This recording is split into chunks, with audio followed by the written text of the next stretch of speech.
congregation. Covens in Europe, in America, and in Australia, and they have one right here. That whole bunch. The parties with the singing and the flute and the chanting, those are Empaths or Sabbats or whatever they're called. Don't get excited, huh? Read what they do, Guy. They use blood in their rituals, and the blood that has the most power is baby's blood. Good evening, everyone. Welcome to Covendom, episode 7, season 4. Tonight's topic is going to be witchcraft and psychic abilities.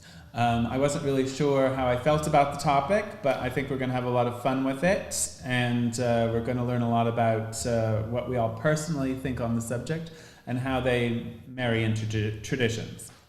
I also want to mention that next weekend we will not be having Covendom because it is WitchCon. Yay. And if you do not have your tickets to WitchCon, it is available at witchcon.com. And you will be able to not only join our opening ceremony ritual and our live private, I can't think what they're called right now, the private rooms where we all hang out and chat. Zoom rooms. So we do that. Usually Christian and I are holding court in one all day long, really. And that's a lot of fun. But if you aren't able to make the live viewings, you can watch them at your leisure anytime. And if you choose to go to certain classes over others and you don't participate live, you can still go back and watch any of the WitchCon classes at your leisure. And there are just hundreds of presenters throughout the world, different topics, different traditions, different religions that are just amazing. People you would not be able to get to see in person because they might be in Brazil or Honolulu or whatever. So very excited about that. So yes, we're a little bit sporadic here on Covendom doing our weekly episodes because we've had a lot going on. And we'll just keep you posted. We should be back the following week. We're doing our best. Yes. All right. So we're going to go ahead and let Elie do the icebreaker. I don't know if Levi's afraid, but I am. A touch. Welcome. It's a small amount. So just to plug my class for WitchCon, I am teaching how to build a 1-year development course for your own psychic abilities. So I'm going to be going into it in depth. And so one of the things I realized just in my research for that is how much we throw around psychic words that no one really knows what they mean, and we don't know what we're talking about. Like people say all the time, that's not psychic, that's telepathy. Or I'm on the astral. Do you know what I'm using my astral body. No, I'm using my etheric body. Okay, so I've just got I got some of the classic definitions of some fun things, and I'm going to say the definition, and you guys will know what it is. Okay. I'm going to start off really easy. Are we supposed to? Okay, so once again, what are we supposed to do? You're going to tell us the word that I'm describing. Like both of us at the same time? Well, do you want to go in turns? I don't know how to do it. You're in charge. All right. So the first one, Blurt it out. I guess we'll do it together. We're doing our best. We're having a good time. All right. Use of tangible objects of a personal nature to activate psychic functioning and knowledge of the owner. Psychometry? Of the owner of the object. Yeah. Yes. Yeah. Psychometry. Okay. I like this. Non-sensory. So my next word, and these are all just some classic terms that we use when we're talking about psychic work. Non-sensory viewing of remote, Clairvoyance. non-local events that are contemporaneous, so occurring at the same time. I know what Remote this is seeing. supposed to be. Trilocation, bilocation. Remote viewing. Yes. Oh, thank Remote you. viewing. Yeah, that's what it was. Yeah. These are the classic, American Spiritualist Association words. Right. But they're also why the CIA and they steal you in the night and they take you from your home if you can do remote viewing because. Let's not tell them then. You can. Spy. Moving along. All right. Techniques. Okay. Techniques of reading into the subconscious mind by looking at a fascination device. Scrying? Yes. Scrying. Such as ball, mirror, water bowl, or even fire. Scrying. Oh, this one's fun, and I want to really, this could be a topic for a session for us. And maybe it doesn't have enough to do with Alexandrian witchcraft. A supernatural spiritual being who is God's servant, an attendant or messenger of God, and has exemplary Avatar? Ascended Master. Nope. Starts with an A. Avatar. What else is there? Angel. Angel. Oh, an angel. An That was angel. a trick question. That's a trick question because that's a New Age definition All of right. angel. Here's a good one. Psychic ability to hear things. Clairaudience. Voices of spirit. Clairaudience. Clairaudience. Yes. And like I said, I'll be talking a lot about these different things in my class. receiving information from a discarnate entity or higher Mediumship. spiritual ability. Yes, or Transmedium. channeling. And transmedium. Yeah. They're both really pretty interchangeable there. All memory, past and future of mankind. The Akashic Records. Yes, it's like a big library.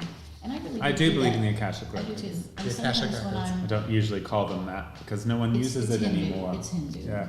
What do we say? What do we say in the U.S. for that? The collective unconscious. Yeah, Young. that's a good one. Everybody Yeah. uses Young in the West. All right, just a few other quick little things that are really funny, and we probably won't get these at all. Divination by observation of the atmosphere, like clouds. Claromancy. Aeromancy. Aeromancy. Aeromancy. Okay. Here's a fun one. Okay, I'm going to describe it. You get out a piece of white cloth and you paint every letter of the alphabet on the big piece of cloth, and you put out kernels of corn. Grade school. Electromancy. Kernels of corn on each, and roosters come. Oh, Electromancy. Electromancy. I knew that one. Electromancy. I'm proud of Yes. myself. that's very Yes. weird. I knew that one. That sounds like something. Electros is rooster in Greek. Divination by shooting an arrow and seeing God, where don't know. how it flies. Oh, wait. and where it lands. Hostio. Oh, That what's I do not arrow know. in Greek. What is it? Bellomancy. Bellomancy. Where is that from? Do you know? All these are coming out of Llewellyn's. No, but do you know what culture might have done that? Probably No, the Greeks. but I got them out of Llewellyn's book of. It's a huge 500-page book. I was just reading on about a psychic witchcraft development. tradition that shot an arrow in their rituals, so that made me Okay. think that. Give us one more, All Elie. right, Ardell. one more. Divination with plants, like picking petals off and saying yes or no. Botanomancy or Botanomancy. Is it basically just Look at the me. word mancy for everything? Yes. Like cranomancy? Yes, like, it is. how do you draw with crayons and be psychic? Cranomancy. Really? Right. I There's think so I've got many the of name them. of this game. I remember like chiromancy is palm reading. Yes, right. and- Yeah. Pyromancy is fire. Pyromancy is fire. Which I still call Here's one more scrying. that's really cute. A mind-to-mind communication. of Telepathy. thoughts. Yes. Telepathy, yeah. It's Okay. not psychic, So that's telepathy. Those are my icebreakers. I like that game. I'm working on Very good, Elie. Well I was done. afraid she was going to pull out flashcards and test our abilities. No, like the old days. I could see it. I know- How I good think- are you really? Well, I think Yeah. when you're on the spot like that, really, it's and statistically, I think Levi will probably know this too. Scientifically, that stuff doesn't hold up too well. If No, you, it does not. if you took random, how many times would the person guess? It's the red same as heart? random chance. It's about the It's same. the same. We did do some exercises similar to that once, though, that did have some interesting outcomes. Wasn't that exercise? No, Um, but there's a name for the cards. If you know it in the comments, you could say it. But they're a classic Yes, tool and that's I used. just- anyway, so Levi's going to start our topic off tonight, and then I guess I follow you because we I juggle suppose. that, and then Elie goes last and probably has the most to say. Well, a lot of personal experience, but I think we all have the story that helped bring us to witchcraft about Yeah. psychic Yes. stuff as children. Also, to remind everyone, it is a call-in show, and so if Oh, yes, you, I forgot that. Yes, if you Sorry. want to call in after we're done with the intros and stuff for a little while, because we usually don't do them in the I beginning. forgot also to mention YouTube and Facebook. Yes. Like our Hex Education. This is supposed to be my job. Sorry, guys. It's a weird day here. We've got parade and everything. Like our YouTube page, Hex Education, if you want to be able to go and see all the videos. It is archived on Facebook, but it's very hard to navigate finding videos on Facebook. People don't use it for that. So YouTube is the place where we really are going to get a lot of later views. So support us by liking that page. And that's where we will find your comments later. Although your comments on Facebook can be read and answered we're seeing them now. all. We don't generally tend to find the comments on Facebook in time to answer them later, whereas the ones on YouTube we will get back to generally, which are usually the most bizarre. All right, Which go, is Levi. fine. So let me just ask a technical question. I went to the Hex Education site on YouTube and looked at one of our shows, and people were talking and asking questions, and I answered someone. It was about a book or something. Yeah, it takes usually about 24 hours for them to But all does that appear. work? Yes. Yeah. And if they looked back, They'll they get would they'll see- get Yes. reminded. Okay, Yeah, alright. they'll get You reminded. can do it on Facebook too, but if you guys have all noticed, when there's a lot of comments on Facebook, Facebook instituted this thing a while ago where they sort of hide the comments, and you have to be like real-time comments, most relevant comments. You can't just go scrolling through it. So for live, it doesn't matter whether you're on YouTube or We'll Facebook. see We them. see them all, but for archived questions, YouTube is YouTube. easier. Cool. Yep. Yeah. So tonight is a very interesting topic, and when Brian gave it to us, I knew that it was going to be divergent a little bit. You know, Elie and I do read. here at Hex in New Orleans. Elie much more so than I. It's not my main career in any shape, form, or focus, but it is a huge part of my life. And psychism is something that has come to mean magic in general. It's been a very conflated term. You know, people now associate all forms of fortune telling or psychism or mediumship with magic, and these are really sort of separate experiences. So I'm curious to see how we chat that out tonight. I'm going to let that happen naturally and organically.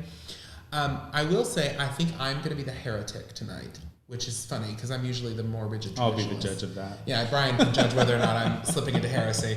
I have very weird beliefs about psychism, and I might beat him. I'm not very literal about my beliefs. Sounds like a psychism. challenge, Elie. I think we've been challenged. But all the while, we've got to bring it to Alexandria. Yes, that's what I was Or going to Gardnerian. Yeah. Okay. In traditional witchcraft, we do not have a ton of beliefs we're going to share publicly, obviously, that are private rituals, but we do have a tradition of associating the psychic will or the projection of that will with the power of witchcraft. This is found in Gerald Gardner's writings, Lois Bourne, other elders of the craft, both Gardnerian and Alexandrian. Maxine talks about her psychic abilities in her autobiography, Firechild. This is something that is a consistent topic that comes up a lot in the elders of witchcraft, in British traditional initiatory craft. So I do think that does tie it very cleanly into what our practice as lived priests and priestesses of witchcraft, what that lived reality is. But I do think we're going to have some divergent opinions, and so I'm not going to delve too deeply into my beliefs just yet. Instead, I wanted to use this intro time to talk a little bit about what I just did, which is this does tie into the history of craft. A lot of our elders thought that the ability to tap into psychism or to project that psychic will was a crucial aspect of craft and what it meant to be a witch. That's all you have. That's all I got right now. And you're going to be the heretic? It's like I said, I'm starting very gently because I'm afraid of what I'm going to say. Okay, so I've thought about what I wanted to do for this show, and this is one of those topics. I think Elie may have suggested it. I don't remember. And I very much on this show, what we started this show out to be, what it is it's about initiatory British tradition witchcraft, Gardnerian, Alexandrian. So, at the time when we started the show, there weren't any other shows like it. You had Thorn Mooney doing YouTube videos, and she's Gardnerian, but really, to my knowledge, was anyone else doing initiatory craft in YouTube. So that was kind of our inspiration to do this. So we've steered away from how to do magic. Here's how you light a candle, being psychic. We've steered away from that sort of stuff. But, there is a value to some of these discussions. So I'd have to say the first thing I'm going to say is, not all psychics are witches, but all witches practice some form of psychic abilities, right? And that probably goes through any tradition. In Gardnerian and Alexandrian craft, we have called it, as of old, the sight, gaining the sight or having the sight. My personal belief is that all human beings have what we would call a sixth sense, or some level of psychic ability. Animals have it, people have it. It's just a natural part of life. Witches, however, train, and focus on this. So do certain magician orders, and there's a lot that goes into working magic where someone will, divine the outcome of a work before they're going to get into it. And witches have long been associated with psychic abilities. If you go back to something, hopefully I'm not stealing your thunder, but Levi was talking about one of Gardner's first books, which is a novel called High Magic's Aid. And in there, he talks about the witch power, and it's pretty clear once you start reading it that this witch power is based on psychic ability, whereas the magician power is based on evoking entities, right? So in this particular sense, though, he's not talking about just knowing the future or receiving information, but projecting your will, right? So, and that is something that witches do. So on one sense, I want to say being psychic has nothing to do with witchcraft. But I also am quite well aware that, we do use psychic abilities within the craft. We always have. We divine, we see the future, we receive information, we channel, we astral travel, we do all of those things that are very familiar to other occultists. However, psychic ability alone is not a belief system. It's just a natural part of nature, and we recognize it, tap into it, and utilize it. You know, I think working in a coven, you will notice very quickly that you start to become in sync with each other. Mm-hmm. You know, hearing each other's thoughts, finishing each other's sentences, knowing when the other one's going to arrive. Sometimes through guided meditations, you may not need to really speak that much because you'll start getting images before the person says something. So I very much believe in psychic ability. I've always associated my own psychic abilities with magic and the craft because I've never focused on being psychic. Yeah. You know, I've never been in my life where I was like, I'm psychic, I know things. You know, I've been like, I'm a witch, I know things. Yeah. You know, and I've also, you know, I'm a big believer in telepathy. You know, a fun story, I'm not going to name names, but there was a person who told Christian and I once, there's no such thing as being psychic. If you call yourself psychic, you're going to die. And then went on to talk about how she was giving a tarot reading to someone and started receiving information mentally. And Christian said, well, isn't that like being psychic? No, that's telepathy. Anyway, so I'm going to pass the torch to Elie. I definitely am encouraging questions tonight because I just don't know how much we can really ramble on about this, but I'm sure we'll find a way. Anyway, so if you want to call in live, dial. Did you just disconnect us? No, I just looked because it did it on its own. I'll reconnect us when we're done doing our intros. Oh, disconnect us to the phone. From the phones. Oh. We can do it real quick. So Levi likes to mess with things. I did not touch anything. And I sometimes wonder if he's the person who should have the buttons. I did I'm not. Looking at this. There's a lot of buttons up on But this we'll let Elie go now. Buttons She's got and stuff knobs to and say. colors. I spent a lot of time thinking about this, and I have a few different directions I'd like to discuss. One of the things, and I do have a lot, I was born with psychic ability as a little kid, I've done it my whole life, and I do it professionally many days a week. So it's one of my favorite subjects, and I'm passionate about working with the psychic abilities in any person. One of the things that I think I really want to say that's important, I know I want to say it, is many clients might be interested in working with the ideas of witchcraft, but they come hesitantly into the booth and say, but I don't have any psychic ability at all. And I say to them, the religion of witchcraft is a devotional situation. The first thing you need to do is have love in your heart for the gods and just do the work of prayer and honoring them. That's the first big step. And if you can do that, you're a fully functioning, wonderful devotee to the religion of witchcraft. So I think that you're right. A lot of people really intertwine these two ideas, and it's not necessary.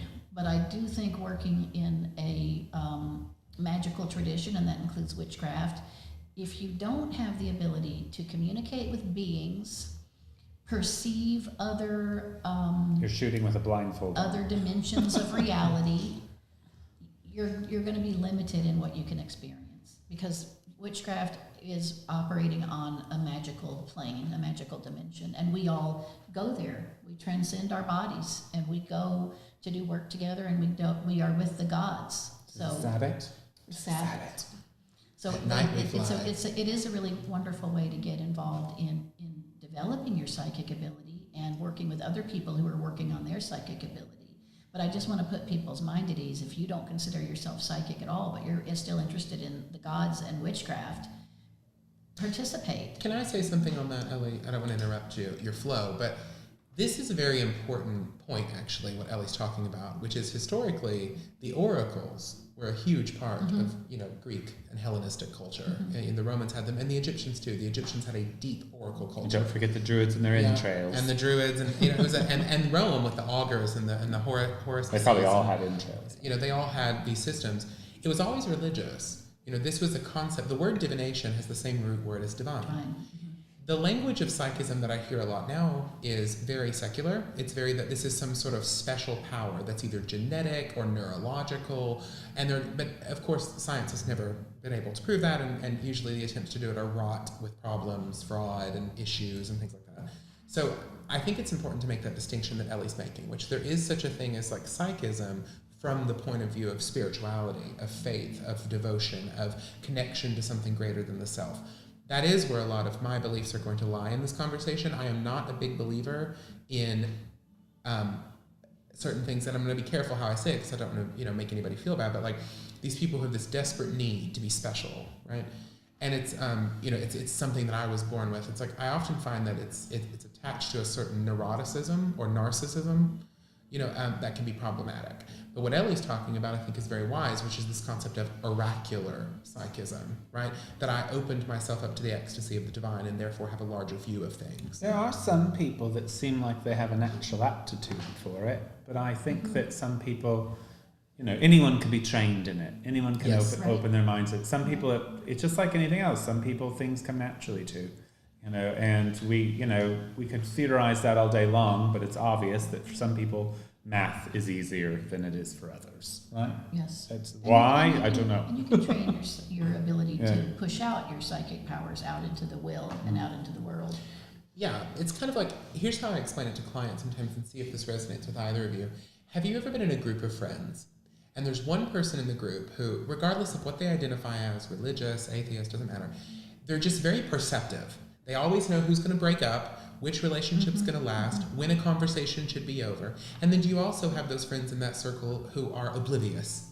They don't know when to take a cue. They don't read social cues very well. They don't understand things. They can't predict crap. They're just very inert when it comes to like that connection. I do think some people just have more social intelligence.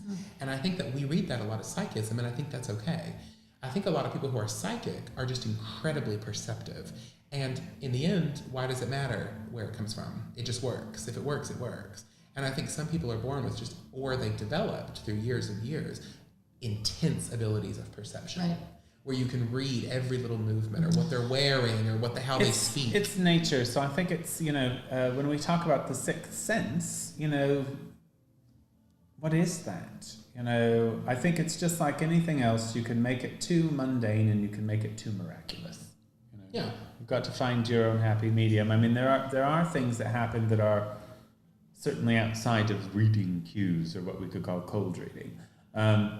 We've all experienced it. Dreams. I've straight up had dreams that came true, and when they were coming true, I was watching a movie that I'd already seen.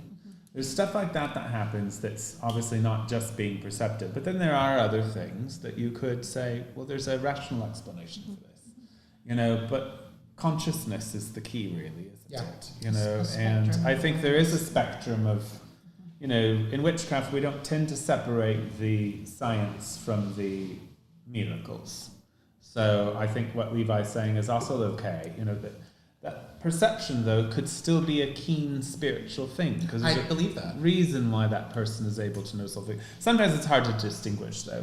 Do we have the phone working? Not yet. Are you ready for calls? Okay. I am. Are you? I'm going to talk. You talk, Elie, while he's fixing. I'm going to say one of the other ideas that I am associating with this topic, and this happened to me years ago. I was traveling in Mexico, and I was staying with friends of mine who knew that I was a palm reader.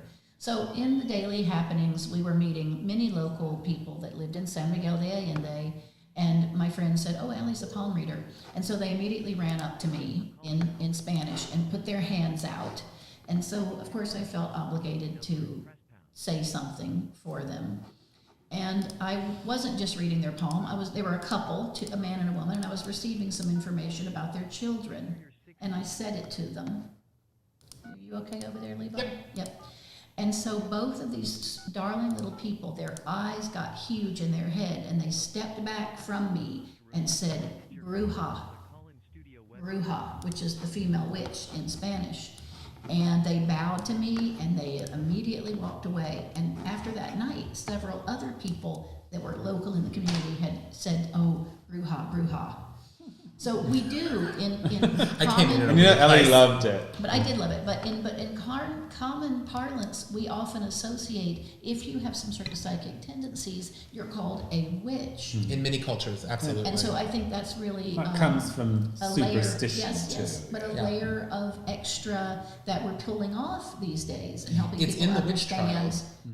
People would accuse people. She mentioned that my cow was going to die, and it did. So Or visiting their spiritual, sending their fetch, sending their fetch. Just kind of like astral travel, really. Absolutely. Are the phones actually working? 100%. All right. You doubt me. I do. Wow. In this particular skill set, I do.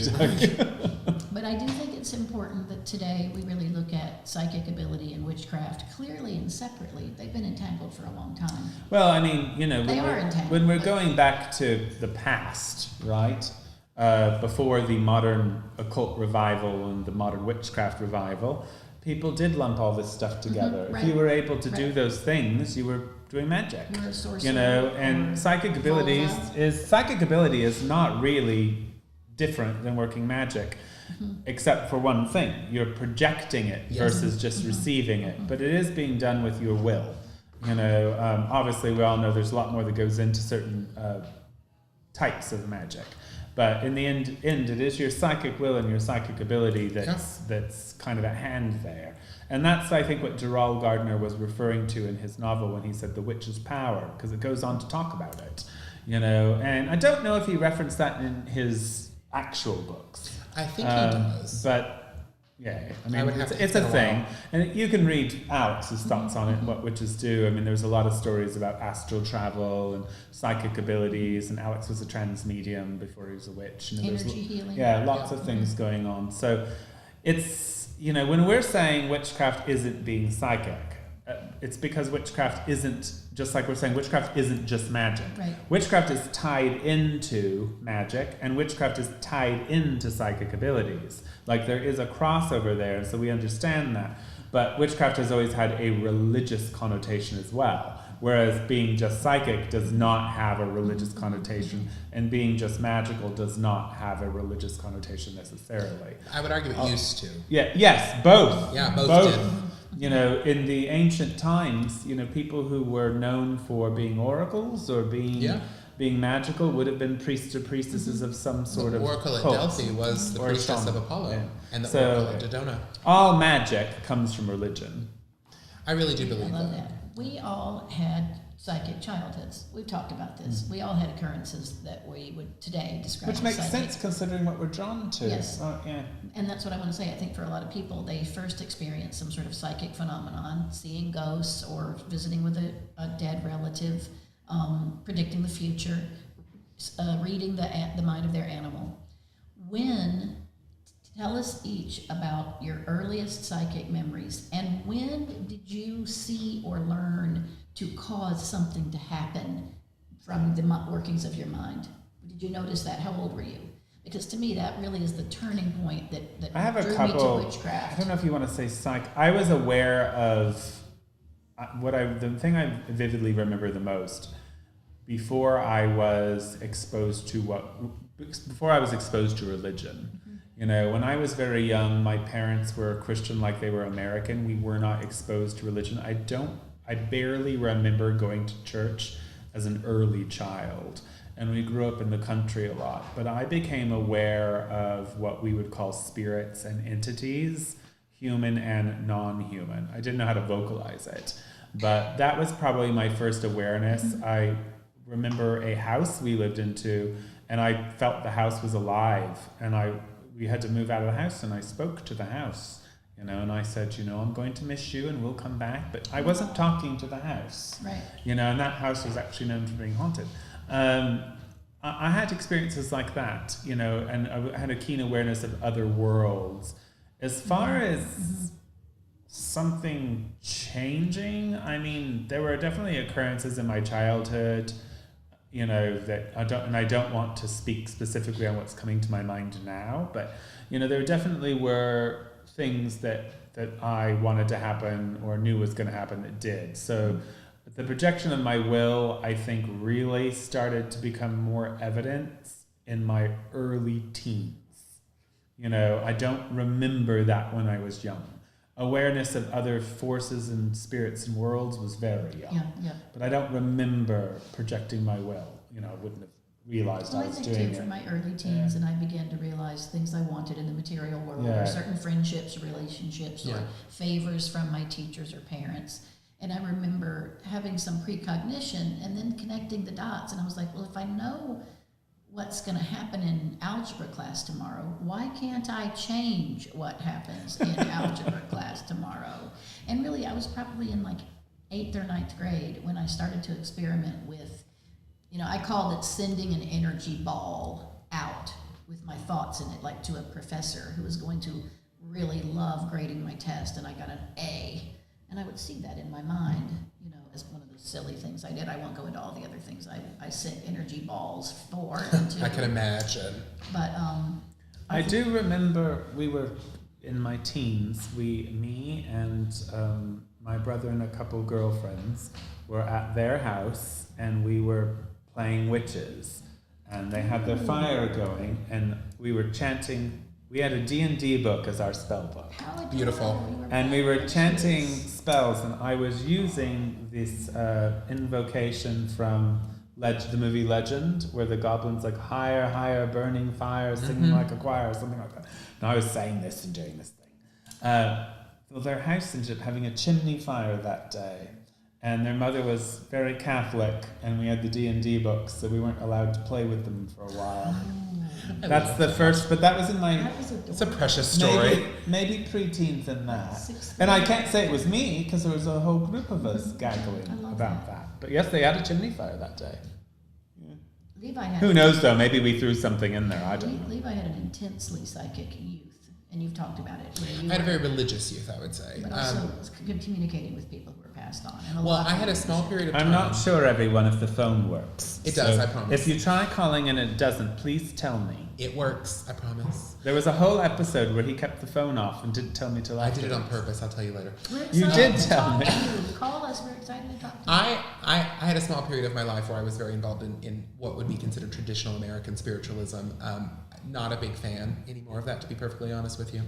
I think here's what I'll say about having psychic experiences when I was younger and how it ties to me. I was deeply religious, deeply Christian, and I came to these realizations very slowly that actually were kind of painful, that other people who I thought were faithful really didn't believe any of this. It was a social club. It was they were raised in it. It was something that was just expected, you know, culturally. But I would be having these intense religious experiences, and I assumed everyone else who was a believer was doing the same thing. That when they went to the altar rail to have communion or the Eucharist, and when they said the prayers, that they had the same sort of sense of this larger than life's over soul, right? You know, this connection to God.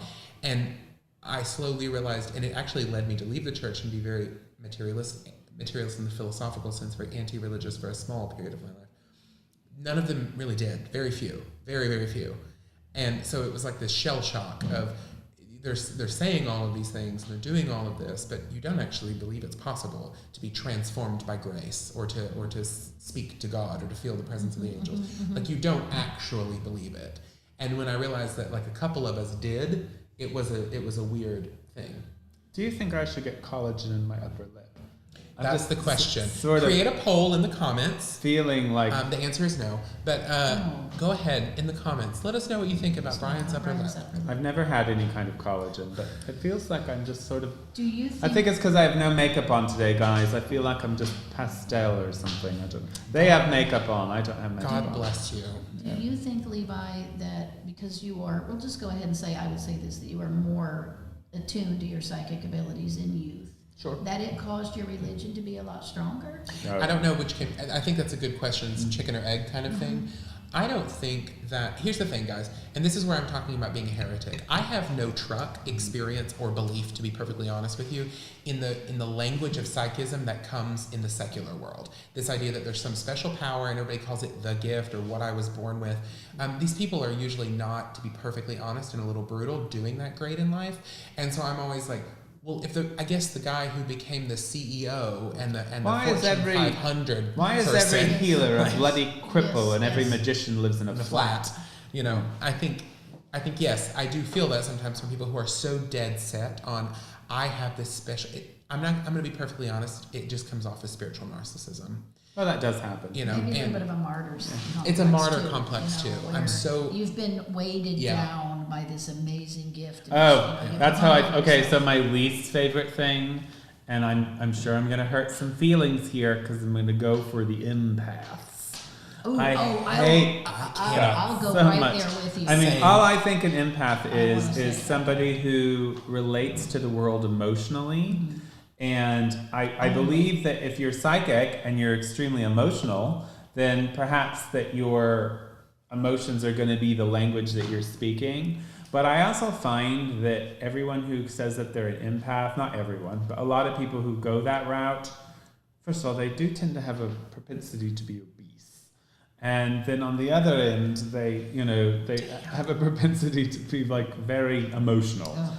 And it's, no, it's very weird. Oh, and they project, I'm feeling this way because I'm upset because I'm empathic, instead of taking responsibility for the fact that they're an emotional basket case. Have you noticed that word has fallen out of favor recently because it has been just destroyed through memes? I really hate it. There was one that went viral that I loved, and it said, if you can't make somebody's personal tragedy about you, are you even really an empath?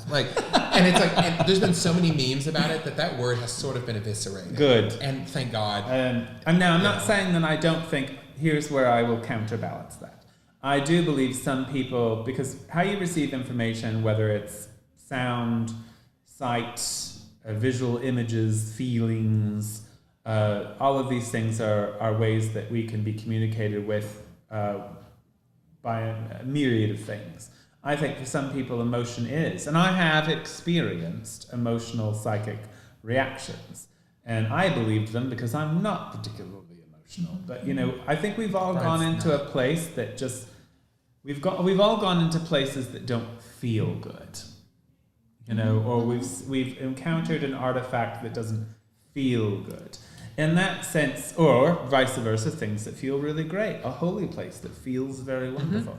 So these are things that are communicating through our emotions. So in that sense, I believe in the empathic way of saying anything, just as much as we're using all these other pyromancy or whatever. But yes, it got to be a bit overused, and I noticed a lot of broken units were using it as a Well, I call it crutch. crazy hand. In palm reading, if you have a lot of empath. small fine lines, well, it becomes a disability, and I've said this to them in readings. You're not special, you're disabled. Elie Barnes. Because and this was really true, like you're right, like 15 years ago, the empath was like a big movement. It's died now. And now I'm just like, oh, let's back away from that. But people said to me, how can you know the future and be a good predictor and not be killed by your emotions all day long? And I'm like, I'm not an empath. I'm not a natural empath, and I'm thankful that I'm not. But if you look at people's hands when they have lots and lots of small fine lines throughout the palm, throughout the major lines, it's really sort of a fragmented neurological condition where your main lines, you have a lot of small lines. All of us do because we're more complex. So I don't have crazy hands. No, you do not. You have really nice stabilized major lines. Have you looked at Christian's hands? Never looked at his hands. His hands are strong and solid. She's afraid. She's No, like, We're doing I don't know a about lot's that. happening here today, people. What about Levi? Does he have crazy No, hands? he doesn't. We all have. He has major. No, that looks a little crazy right there. You have a little bit of extra. Isn't that the love line? Small lines? Or is that the lifeline? This is life. It's been a while, sorry. Look at that. Look at that headline. That's a Sydney line all the way across. Yeah, it's all the way There's across. something But weird to going get on back there. to my point, You're going to lead a double life someday. when- Better watch out. when you have so much The darkness. fragmentary neurological ability, everything hits you and you're just washed over all the time by other people's feelings and emotions. You're unwell. You can't handle reality, and you're just crazy. Can I be honest though? I don't mean to be You're rude. just crazy. Okay, I do kind of mean to be a little bit rude. I've never met anyone who's clung to this obsessive identity of I was born with the gift and it's my responsibility to heal the world. I've never met somebody who they don't heal anyone. They only talk about themselves. Yes. They're the most narcissistic, And they're wrapped in very your own fragile. head nonsense. Like psychism should not be about how special you are, God's chosen Messiah. That's how you end up on the street corner with a cardboard sign about the apocalypse. Don't judge me. Well, I mean, on the weekend it's fine, but don't make it regular. Like just the one weekend. And that's Bourbon Street. Just so everyone knows. Just the one weekend. God's coming and you're all going to be judged. Okay, Brian, it's Sunday. I'm wearing a pink suit holding up a goddess sign. So yes, to all the lovely empaths out there. Here in New It's Orleans, help. those people It's are just help. having fun. Yeah, that's true. That's here. Yeah. Yeah, they probably are fine in the grand scheme. To speak to what one of you was saying, I think it was Elie talking about Levi. I do believe that people who are spiritually sensitive, whether that's being psychic or being drawn to a religion, I do think there are particular human beings that are spiritually sensitive. Sure. I'm not, I guess I could say I believe they're born with it, but it's possible they're, maybe it's not Maybelline, maybe they are born with it, but maybe it's mental illness. Maybe it's also something that develops in their youth or who they're around. I'm not even going to get into that, but I think there are some people that are more spiritually sensitive, and they do tend to have an aptitude to go towards some sort of priesthood or become very religious, like nuns. Yeah, I find that very like few mystics. very psychic people are like religiously void. Agreed. And if they are, you should probably be weary. Doesn't mean they have to be in an organized religion, but in some way they're going to have some sort of obsession with the higher power, I think. We have a call on the phones that don't work. I didn't say the phones didn't work. I said you might not Judgment. know how to work them. Hi, you're on Covendom. Can you hear me? Hi. Hi, what's your name? Hey, it's Carstel. How are you guys doing? Doing well. How are you? Great, thank you. I'm good. Just one thing I wanted to talk about, and it kind of bugs me, especially. I'm not trying to gloat or anything like that, or act like I'm better than another person. I'm a manifestor, and I get so many people that come up to me and they're like, "Oh yeah, I manifest," and it's like they have nothing. Like they literally have nothing. They're like almost living on the streets. So I'm like, in my head, I'm like, okay, if you're using manifestation, then what It's not working. what do you have to show for it? Manifested a Honda Civic. Well, I think, don't go to someone for love magic if their love life is horrible. Exactly. I mean, results do matter when it comes to the arts magical. No, I agree. And I think this is, what you're bringing up is something that we've all seen, which is there's that old thing where a lot of magic was not talked about. It was supposed to be this intense personal experience. And I think the reason is because, and there's actually psychological studies to back this up, a lot of people who talk endlessly, for example, about going back to college, don't actually go. I'm writing a novel about myself. Exactly. The more you constantly tell people, it's like you're trying to convince yourself. Yeah. It's like those couples who cannot stop posting pictures of themselves kissing and holding hands. And they are divorced. And quick. they will be the first ones to get divorced. We all know who they are. We all know who they are. They're the first so ones. in love. It's like, who are you trying to convince, Betty? Let me ask the caller. So when Exactly. when I just wanted to call in real quick, and I've been watching all your little podcasts, and I think they're just wonderful. So you guys keep doing it. I'm learning so much from you guys. Well, thank you Thank so you much. for calling in. And if this is who I think it is, your book is on the way. I know. I'm so excited. Well, you enjoy, and thank you for calling. All right, guys. Bye-bye. Thank you. Well, we get associated in Christianity that to suffer makes you more religious or great. Well, in right? Catholicism, Maybe yeah. Catholicism. Protestants I don't believe that. Christianity, but Protestants believe the more that other we should- people that we should suffer, be the a less lot. Christian they are. right, that we should be a martyr. We shouldn't be wealthy. We shouldn't have extra things, and that makes us better spiritually. I think. I don't think, obviously, I don't think wealth, I think people misread this sometimes because Agreed, I'm glad you I don't think wealth itself necessarily denotes manifestation, because let's face it, there's a lot of people who got lucky and got born into a rich family or It's just something like privilege. that. Yeah. And also, some people don't really have that desire, but I think what should be important is that they're living a happy life, that they're successfully able to accomplish goals, that they are able to take care of themselves, that they're able to, have a roof over the head, have food, have clothing. Maybe your goal is to be like the best farmer in a small village and have a great wife or whatever and kids.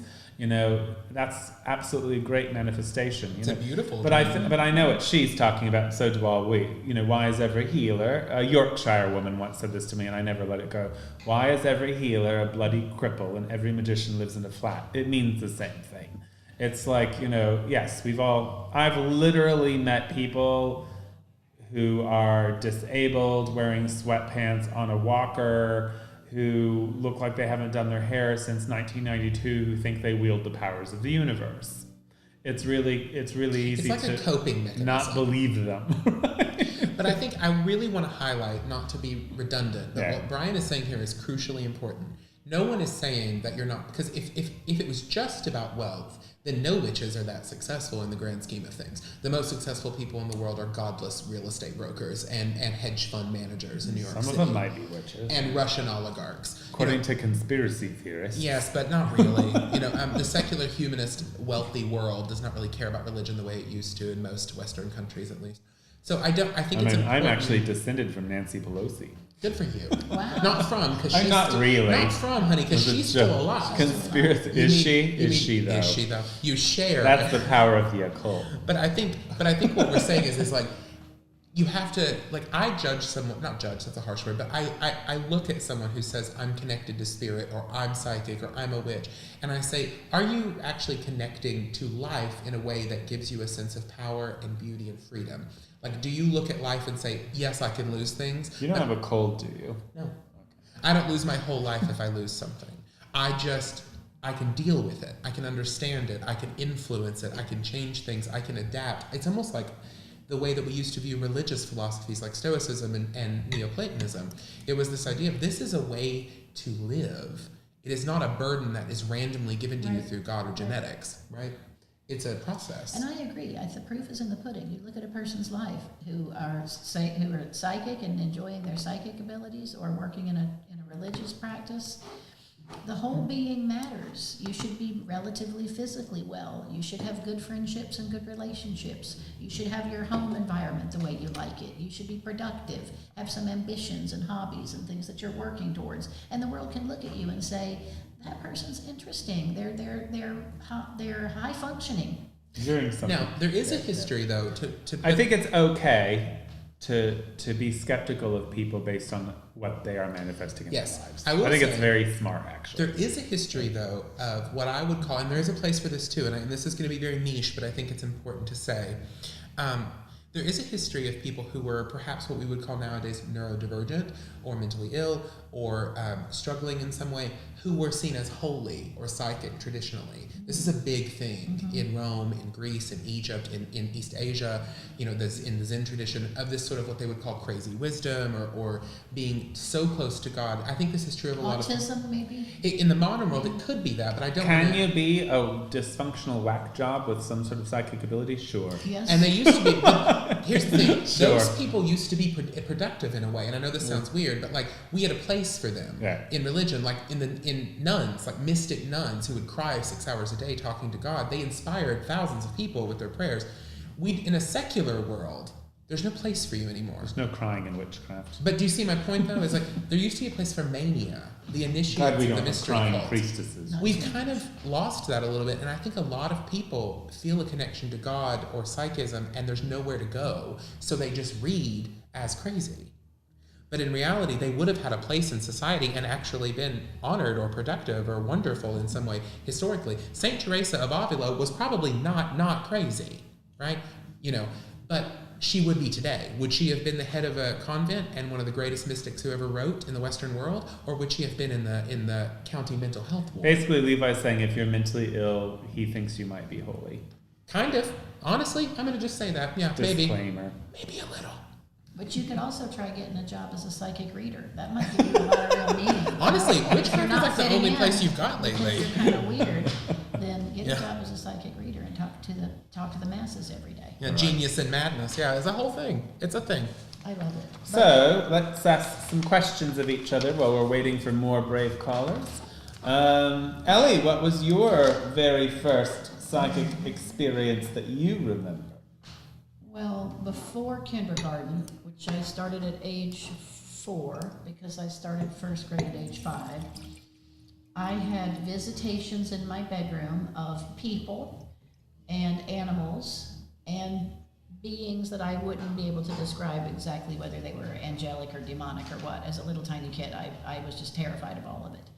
So my first feelings were that there was things going on in the universe that other people didn't experience. I was a huge mind reader. I could read the minds of both my mother and father, but I thought everyone can read everyone's mind, and I didn't know. And so I spent a lot of my first few years terrified to even talk or move because I thought everybody was reading my mind. And I didn't want them to. Well, I didn't know. I really didn't know. I was in a strange world. My parents took I me knew to it was going to be doctors. this. My parents took me to doctors. They took me It's to like a how cats psychiatrist. hide their face because Yes. if they can't Yes. see you, That. you can't see them. That. We do have a call, by the way. Oh, good. Whenever you're ready, Elie. Anyway, I want you to finish. But anyway, my grandmother finally took me to a very old psychic, and by the time I was 5, the woman worked with me a little bit and said, this girl's just a little bit too psychic, and we need to get her situated. And then they worked with me, and it helped me tremendously, and I realized I wasn't crazy, and I'm not an empath, and I could use this to pass my algebra class. I love that. So see, and if we did not have if you did not have access to a spiritual world Yes. or a religious world, where would you have ended up? Crazy house. Exactly. Chattahoochee. So like the thing is like I think that that's a very true thing. I think the world used to have a lot of mystics in it, and the reason we don't have a lot of mystics is because we treat everyone who says that they think that they can speak for God or they have something to say to the world that's special. We basically treat them like, well, you need to just go to work and shut the hell up. We do have a call. Hi, is this Scott? Yeah, hi, Kristen and Elie and Levi. How you doing? Blessed be. Blessed No, be Brian, Elie, and Levi. My name's definitely not Brian. Christian. Brian, I'm sorry. That's fine. I'm sorry. What's your I question? know we're Scott? twins, but What's your question, Scott? My question is, I know we're talking about psychic abilities. Do you believe people with psychic abilities are more like susceptible to be under psychic attack? Because, I mean, I'm very familiar with witch wars. I'm not going to mention any names. It's not you or Christian or anybody that you know, but it's somebody that, I offended in the past. I really didn't mean to, but how would you break a psychic attack, basically? well, I personally Maybe don't. Christian. I personally don't think that being psychic makes you more susceptible to what Dion Fortune classified as psychic attack. If you are interested in the subject of psychic self-defense, I do recommend Dion Fortune's book, Psychic Self-Defense. Basically, if you study any form of magic or, I always say your higher power is your first thing, right? Put some garlic around your house, take a saltwater bath, put on your amulets of protection, pray to your God. I mean, I think somebody with no talent can protect themselves from somebody with an enormous amount of talent quite easily, because the amount of energy that it takes to perform a real psychic attack, especially what we would call an unjustified one, which is usually the case, is very easily counterbalanced by the natural motion of the sun. What do you think, Elie? Right. Well, That makes sense. I can imagine that if you are, more psychic, you might pick up on the psychic attack if it's really occurring and maybe, exaggerate it a bit or see it in your mind a little bit more fully. Honestly, I didn't give it too much thought until clients started coming into my booth and immediately saying, I'm under psychic attack, I need to know who it is and what they're doing. I never believed it until I actually started looking at it psychically, and I was like, 1 out of 100 people who say they're under psychic attack actually have been cursed or hated in some way.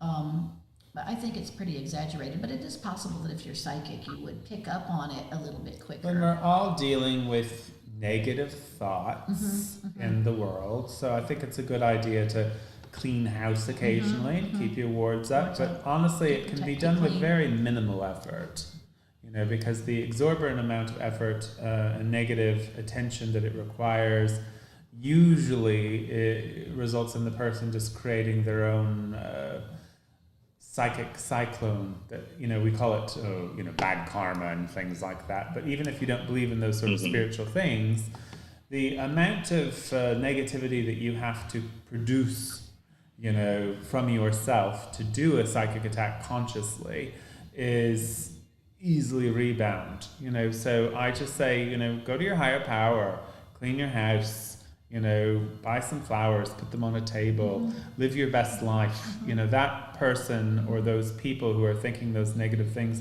it's their negativity. And if you don't accept it, it belongs to them. If you pee in your own pool, you're swimming in pee. And that's exactly what they're doing. I wouldn't have much to add. I agree with both of those. Does that answer your question, Scott?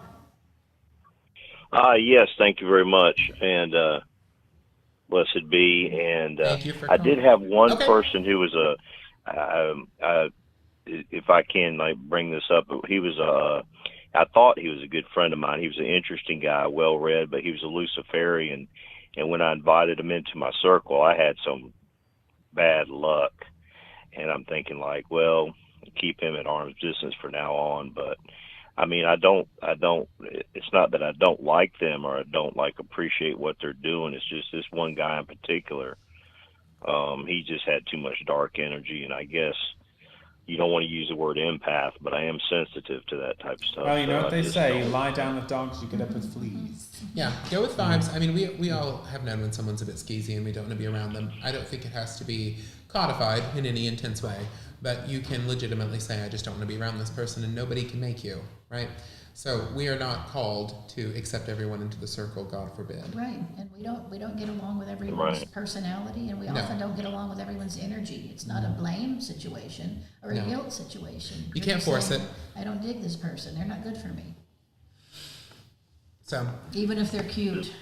If you're in occult workings, I think it's smart to have wards and to have protection practices, but I think it's a mistake to obsess on them. I think it's a mistake to become overconfident, but I think it's a mistake to also obsess on them because, as I say, any amateur should be capable of protecting themselves from a master, so to speak. You know, it's the master who forgets to protect themselves that is the weakest. Fairy tales have taught us many things. Okay. And when someone's having negative things happen to them over and over and over, and you notice their discourse is that they're the victim and they've had bad luck or people are really doing things to them, the arrow points back at the person. You know, anything you're generating magically is a part of you. It comes from you, and people are capable of not receiving it. Yeah, which means you get to keep it. But I do think it's a red flag. I think it's a red flag when you run into a person who consistently says they're magically attacked, psychically attacked, and if you obsess on it, you're inviting it. You know, there is that too. You can invite that sort of thing, or even create it yourself. Create it and like it. Some people really don't realize they are. It's kind of like those people who love being in horrible relationships. We've all known those people who they just love being in horrible relationships, and they go through this endless cycle, and they want to pull everyone else into it. You know, and it's the biggest part of their life. It's the most important part of their life, and they love talking about it and crying about it and doing it over and over and over and over again, and asking why I can't be loved. But so ground, protect, and obsession will make it worse. But thank you very much for calling. Thank you very much. Blessed be. Thank you. Bye. I didn't mean to cut anyone off, but we have another caller. 2 questions is what we ask people, that you ask 2 questions. Because we have another one, because the phones work. We're glad the phones are working, because I don't know how long we could talk about this all by ourselves. Hi, is this Whitehawk? Hi, this is Whitehawk. Oh, hi, Brian, Levi, Elie. Hang up. Hi, guys. I'm just kidding. I know. I've known Whitehawk for quite some time now.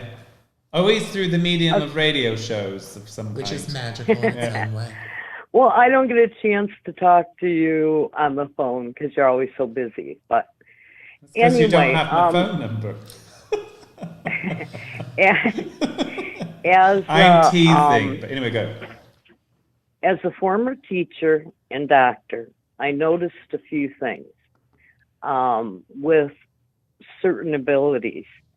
And it usually is people who are on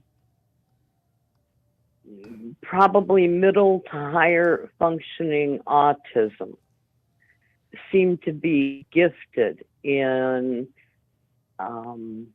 what, we're labeling today as psychic ability. Lower functioning, I'm not sure because I never worked with the lower functioning, but I noticed that it seems that autism brings out some kind of sixth sense in it's people kind of like who they have say it. blind people their other senses will become stronger. Yeah, I was a teacher for many years until very recently. Actually, I changed careers. They kicked him out. No, they did not. No, they did not. He left of his own accord. Yes, he did. I was a teacher for many years, and I do have a lot of experience working with children with autism or who are on the spectrum or who bear a diagnosis of some kind. So I wanted to I think it's fine to bring this up, White Hawk, 100%. It is something I will say, true. though, that's not new either. No. There was a large movement in the New Age community not long ago to, the concept of indigo children, or the concept of this special generation, or this, this generation's going to do X, Y, or Z. I think we have to be very careful about labeling what we would call neurodivergent people as psychic or as magical, because in the older world, there would have been a benefit to that, like I was speaking of earlier. They could have ended up as a mystic. They could have maybe had a space where their difference was not seen as a negative, but as something divine or as something special. There are also times when they would have been killed for it, of course. But I think in the modern world, we have to be careful about labeling it as something psychic or magical or religious too young, because some families and some children will really just want to go through traditional Western psychotherapy or traditional Western psychiatry. And I don't think we can force a choice either way.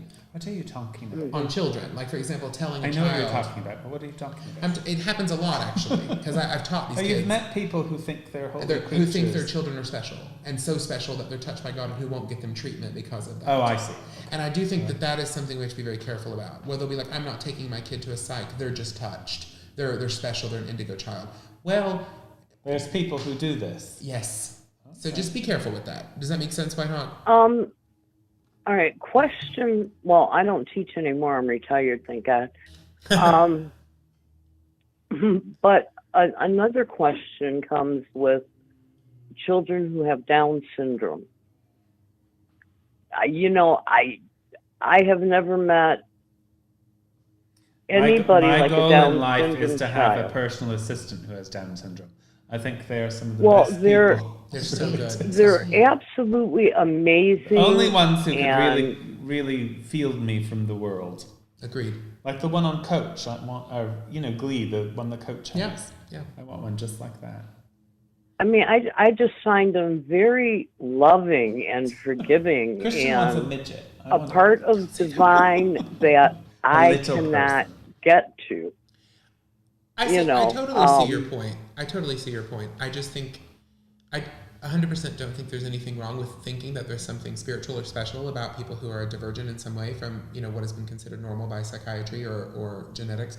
But I think it's just dangerous sometimes, because other is sometimes mistreatable, right? So like, if we start saying people are special, that's great. We used to think witches were special, and they used to be the cunning women, and then we also burned them. So it's like, I think we have to be careful about that. That's all I would say. Oh yeah, I agree on labeling children, but we have went down a rabbit hole. Well, I'm going to say this from my own personal experience. I've been around a few people who have special needs, who did seem to me to be able to speak a psychic language to me. But I haven't been around a lot of people. Certainly I haven't taught them or facilitated for them. But I do think that sometimes, yes, if you lose one sense, you do gain another. And we have a priestess in the coven whose son is autistic, and he's got a psychic vibe for sure. He's definitely very clairvoyant, and I've known other people who are like that. So, but I think that's about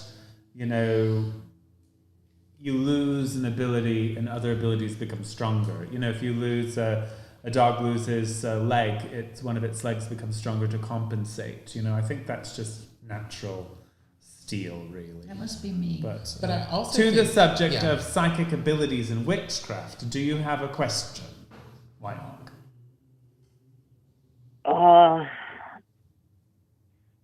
In a way, I have a question of psychic abilities and witchcraft. I've met a lot of witches that really are not qualified to be psychic, and yet they have jobs being psychics. And I don't necessarily think the two of them can go together all the time. Well, I mean, from my vantage point, what we're talking about obviously is the kind of witches that are trained in the priesthood, and certainly that psychic ability would be a part of that training, and they would have to be somewhat proficient at it, which has nothing to do with being paid for being a psychic. As far as like who's a good psychic reader or who's good at, You could be a tremendous psychic and be really bad at being a professional psychic, because you might not be good at business, you might not be good at dealing with human beings. And when you are being a professional psychic, you have to deal with a lot of crazies. You have to be capable of almost being like a therapist and a counselor and navigating the crazy people who are going to want you to tell them what they want to hear. You know, so that's a whole skill set beyond witchcraft. Yeah. You know, so when you say witch and psychic, it's a very broad brush. And I can't speak to your experiences because I don't know who these people are. But from my vantage point, you know, the job of a psychic in a store or on a phone is very different from psychic abilities and witchcraft. Yeah. They can go hand in hand, but they're not necessarily the same skill set. Yeah.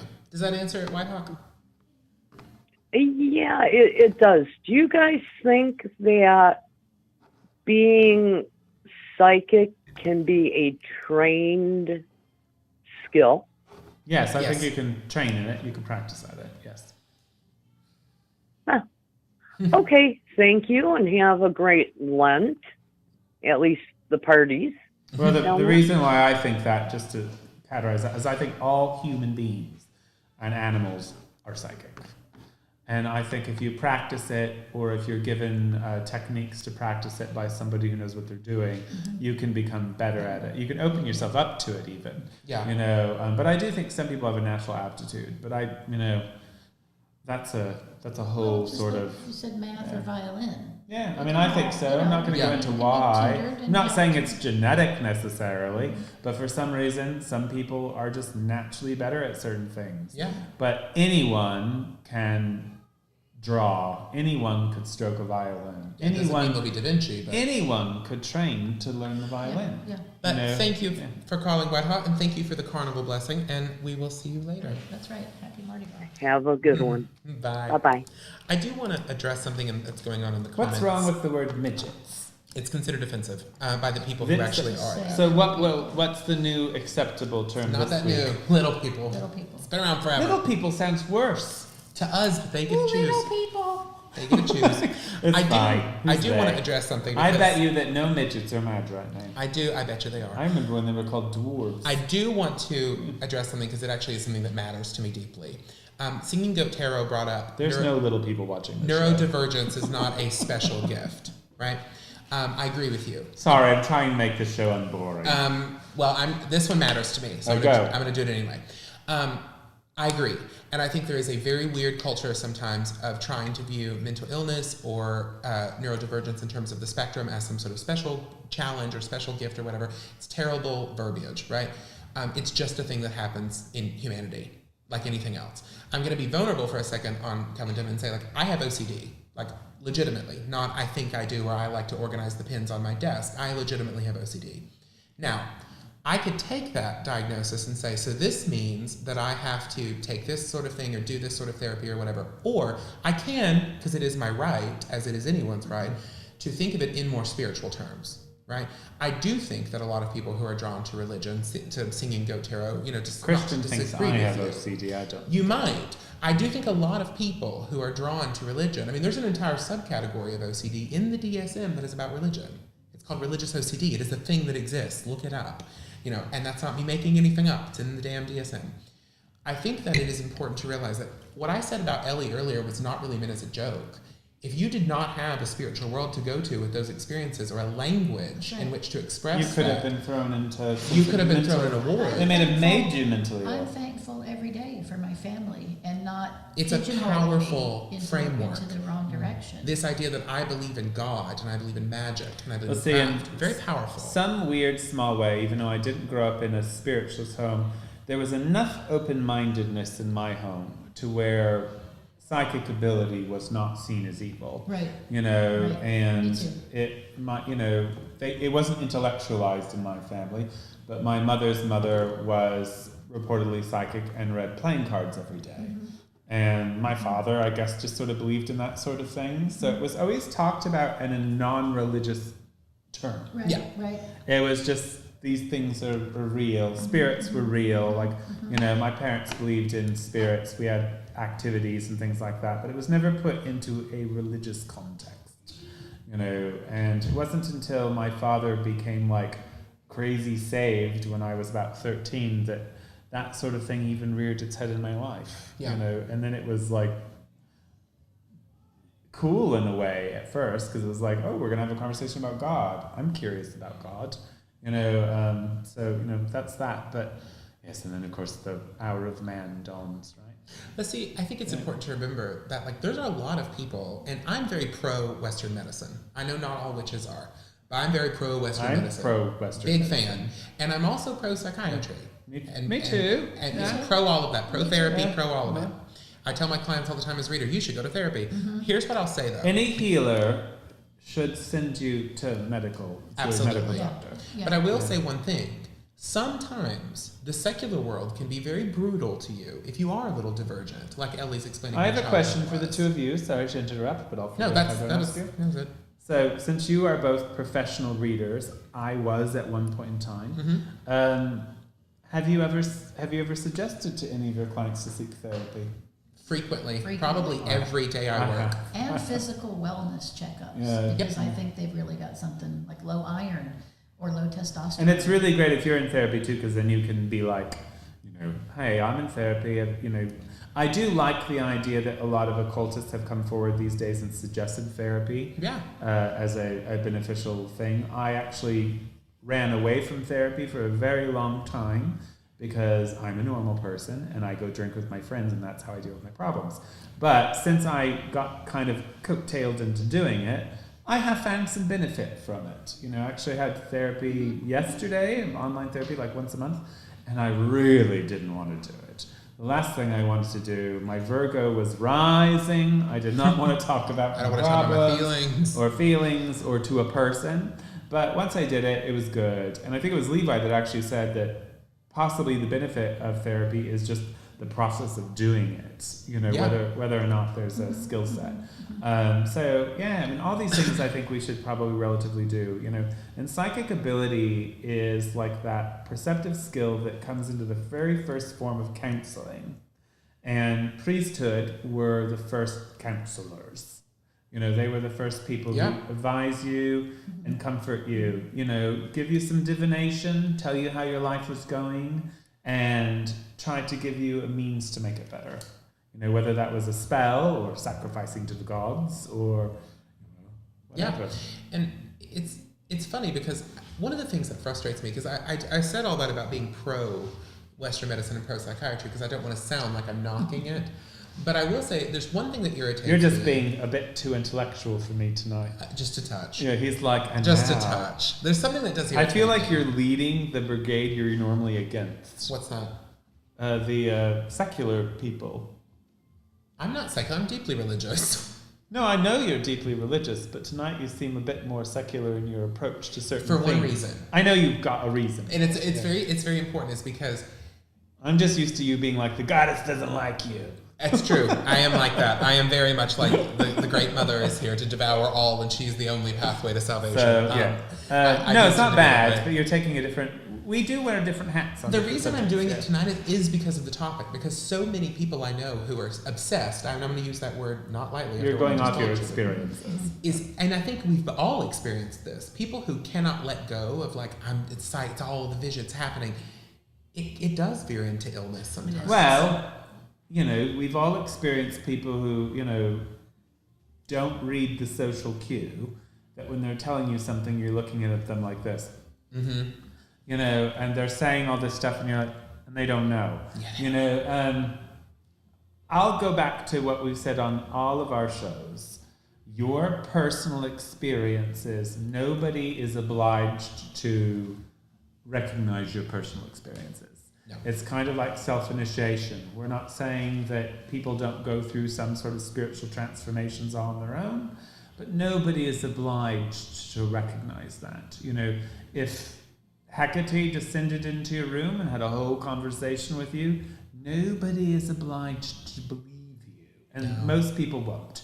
So I suggest, yeah, good for you, keep it to yourself. You know, but you know, the days of Moses coming down from the mountain are over. You know, we're not saying those things don't occur. Or maybe they're still happening, but you don't want to end up in a ward of a state. I wouldn't tell you. No. I could have those sorts of experiences. And I do. I have my own personal experiences, but these guys can tell you, I don't go into Covendom and say, last night I had this vision and they told me all these things. I don't do that. It doesn't mean it doesn't occur. I differentiate my work really strongly as a reader. I see many different kinds of people, and I can tell usually fairly quickly whether someone needs psychological mental health treatment or physical wellness help from doctors because they've got some sort of illness. And I don't try to, and I'll say that, and I don't try to become a psychotherapist as a psychic reader. I tell people I am here to predict the future. I am here to read the minds of others. I am here to strategize with you. If you choose path A, what will the results look like? If you choose path B, what's going to happen in your marriage? What's going to happen with your job? What's going to happen with your money? And read other people in your life. So I will tell you all, she's been very accurate for me so far. Yeah, but so I can give. And I don't actually officially read from her. I just sort of I'm like, hey, Elie, we're at Delphi. You're giving me a reading. He'll think of a question without telling me what it is. Oh, I do that. Ask me something else, and I do that to all my oracle witches. I do that to my mother. That's how my mother is psychic. Because my mother would never say, I'm psychic. We can have this conversation. She knows she is. But she's one of those psychic type people that I can tell by looking at her. She will say it to you without realizing she's even saying it. Yeah. Like it's almost like it's kind of like that lady making the cookies in that one thing. She doesn't even know she's doing it. And it's always been that way with her. My aunt is more aware of it. And my aunt was more the projector type, but she was very good at, like, my mother used to ask her questions. And, is so-and-so going to call me? Is so-and-so going to call me? But my mother was the one who was more, like, my mother saw spirits and things like that. Like, this has always been a thing. So, but she's not conscious of it.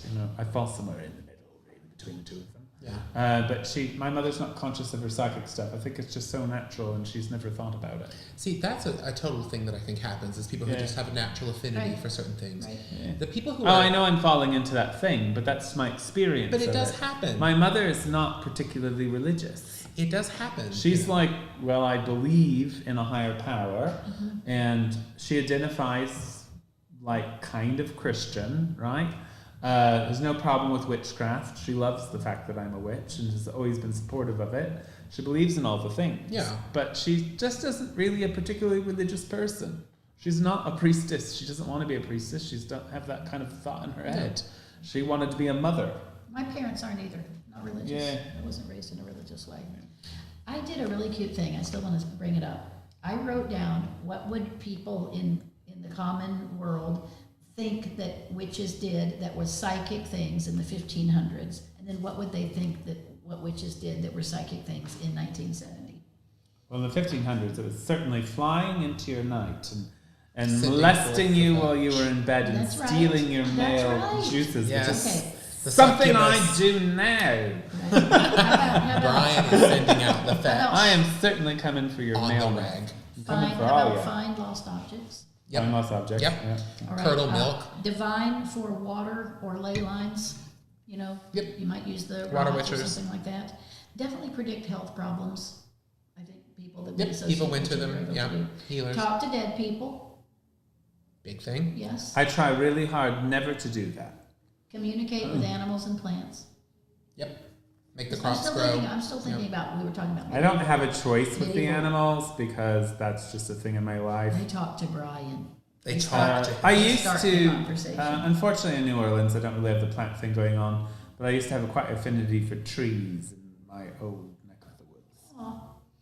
This is what you were bringing up. Astral travel to a gathering or remote view things like I like to go to your secret orgy parties. The and I'm always wondering why I'm not invited. Everybody wants to go to those. Perform divination, and that may not have been as common in the Middle Ages. Oh, it was. I think it was just less complicated in some senses. And then participate in paranormal activity or magical operations and use their psychic power.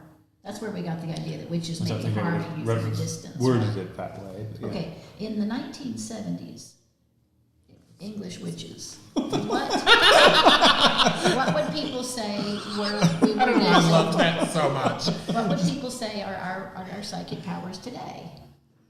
I think the same things. I don't think anything's changed really, has it? Yeah, they're less afraid of us. Yeah, right. I mean, there are people that are still afraid of us. There are people who still literally believe, regardless of what we're saying here, that the three of us are satanic.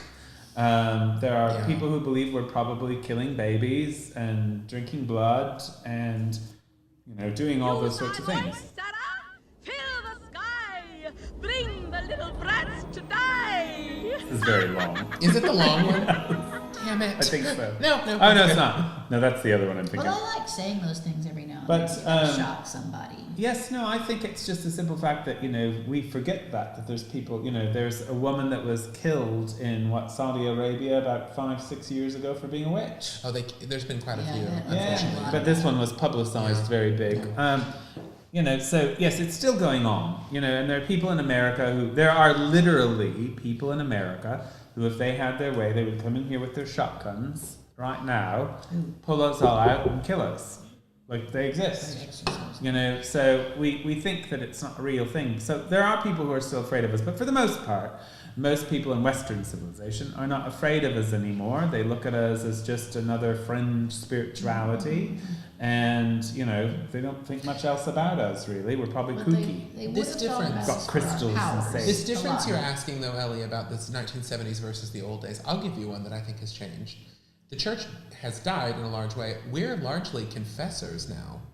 One of the things that happens to me a lot as a reader is people just need to tell someone, especially a stranger. Yes. That's your Catholicism coming through. Yeah. But no, they need to get something off their chest. But I mean your relation to it, because you were Catholic, so you related to confession. But they have nowhere to go because they can't tell they don't go to therapy people. But they don't go. They can't tell their spouse. They don't have a priest. They don't have a priest. There's no priest anymore, and they're just dying to confess their sins. That's a big thing that happens. Now, what I do like about, my therapist has no choice but to hear about spirituality because she's been thoroughly educated on witchcraft. I can only imagine. In my world, I don't know what she really thinks about it because they don't tell you. I'm sure it's entertaining. I know when Christian first started seeing his therapist, he told her about his life, and she thought he was delusional. And because he's like, I'm a famous warlock. And she thought he was delusional, but when next session... That's nice, honey. She looked him up, but she's like, based on your last session, I have to tell you, I thought you were delusional. And I looked you up. We were going to get you on some stuff. Actually all real. Because you don't need that kind of thing. But yeah, so to us, it's very natural. To people watching, this is probably, it's parsé, it's witchcraft. We're Alexandrians, we're goddess worshippers. We worship the horned god of death and resurrection. Things go up in the night. We believe magic and psychic abilities. But to most of the world, we are either crazy or evil.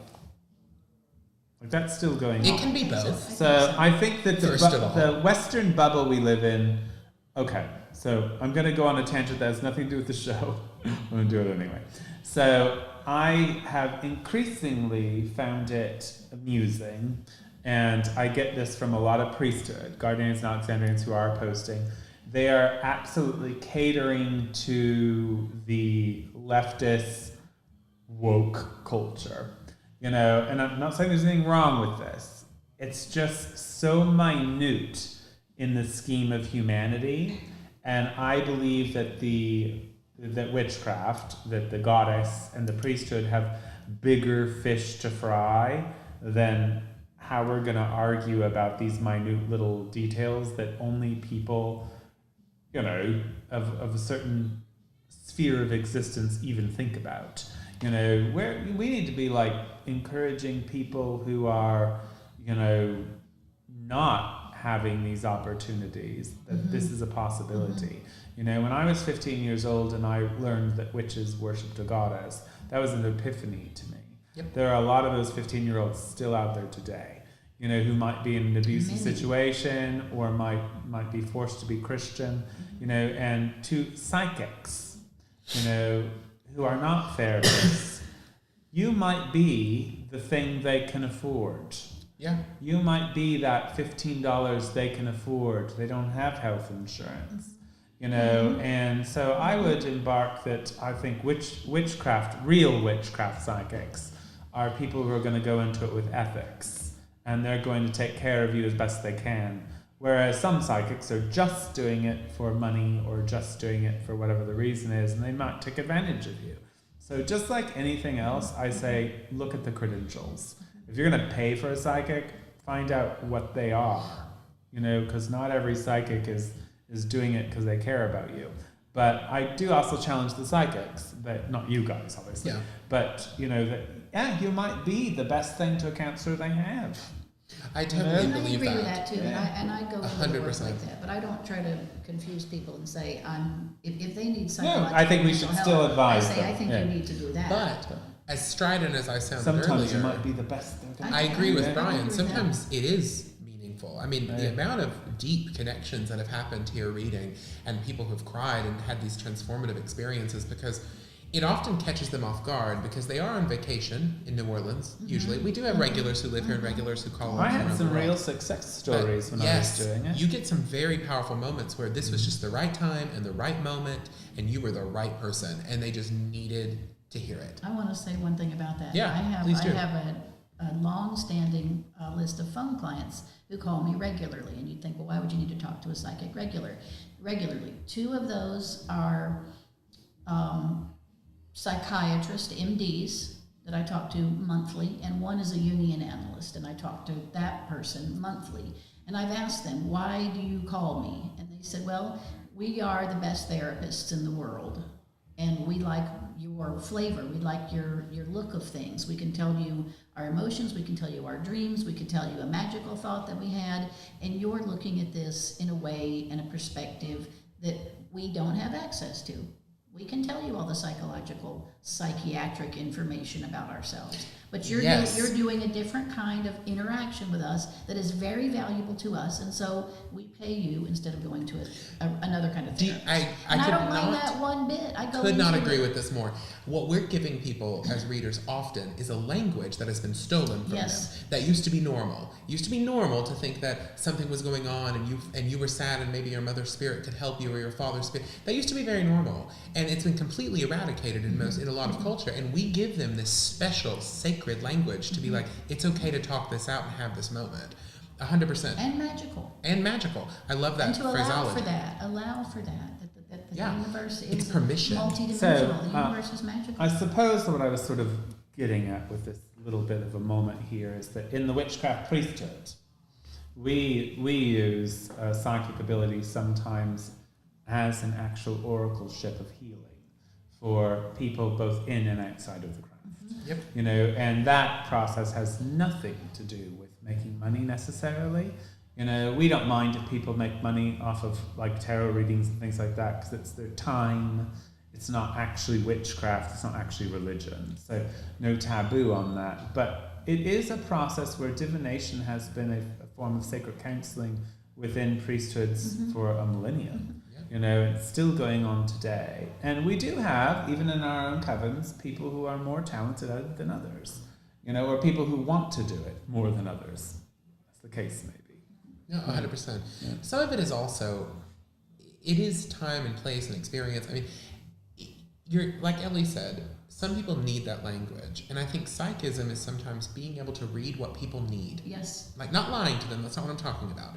But reading like, oh, I can feel it on you. How and their brain works. Yes, and we've all had those experiences. Like, there's an old. I'm not going to give the dirt of who said this, but there was somebody who once said, professional reading, psychic. Yeah. Sometimes, if you're professionally reading, like on the telephone, this was actually from the telephone. This was from Cain, really. Reading on Cain, or reading on these psychic networks or whatever. Sometimes the biggest psychic part is to know when to be psychic. Yeah. And when the person, because you do have those clients who don't really want you to be psychic. No. You know, and you have to discern that. Like, what is this session about? Agreed. You know? A good psychic can read what people need. Yes. If they may not want to, there's tons of people who get readings who don't actually want to know the future. Oh my God, all the time. You know, please don't tell me anything. Yes, so there's no point in looking if if they don't want it. You know, so sorry. They want to help understand their point of view about something, or understand another person's way of thinking. I think a Or just sometimes just have someone to talk to. Yeah. And you know what I think is interesting is I was expecting, and I'm not going to lie, I'm pleasantly surprised. I was totally expecting this whole show to be comments, questions, and call-ins about I predicted so-and-so's death, and I predicted this exact thing, and here's my proof. And I'm so glad that we're getting away from that language, and it is more experiential and sacred and magical.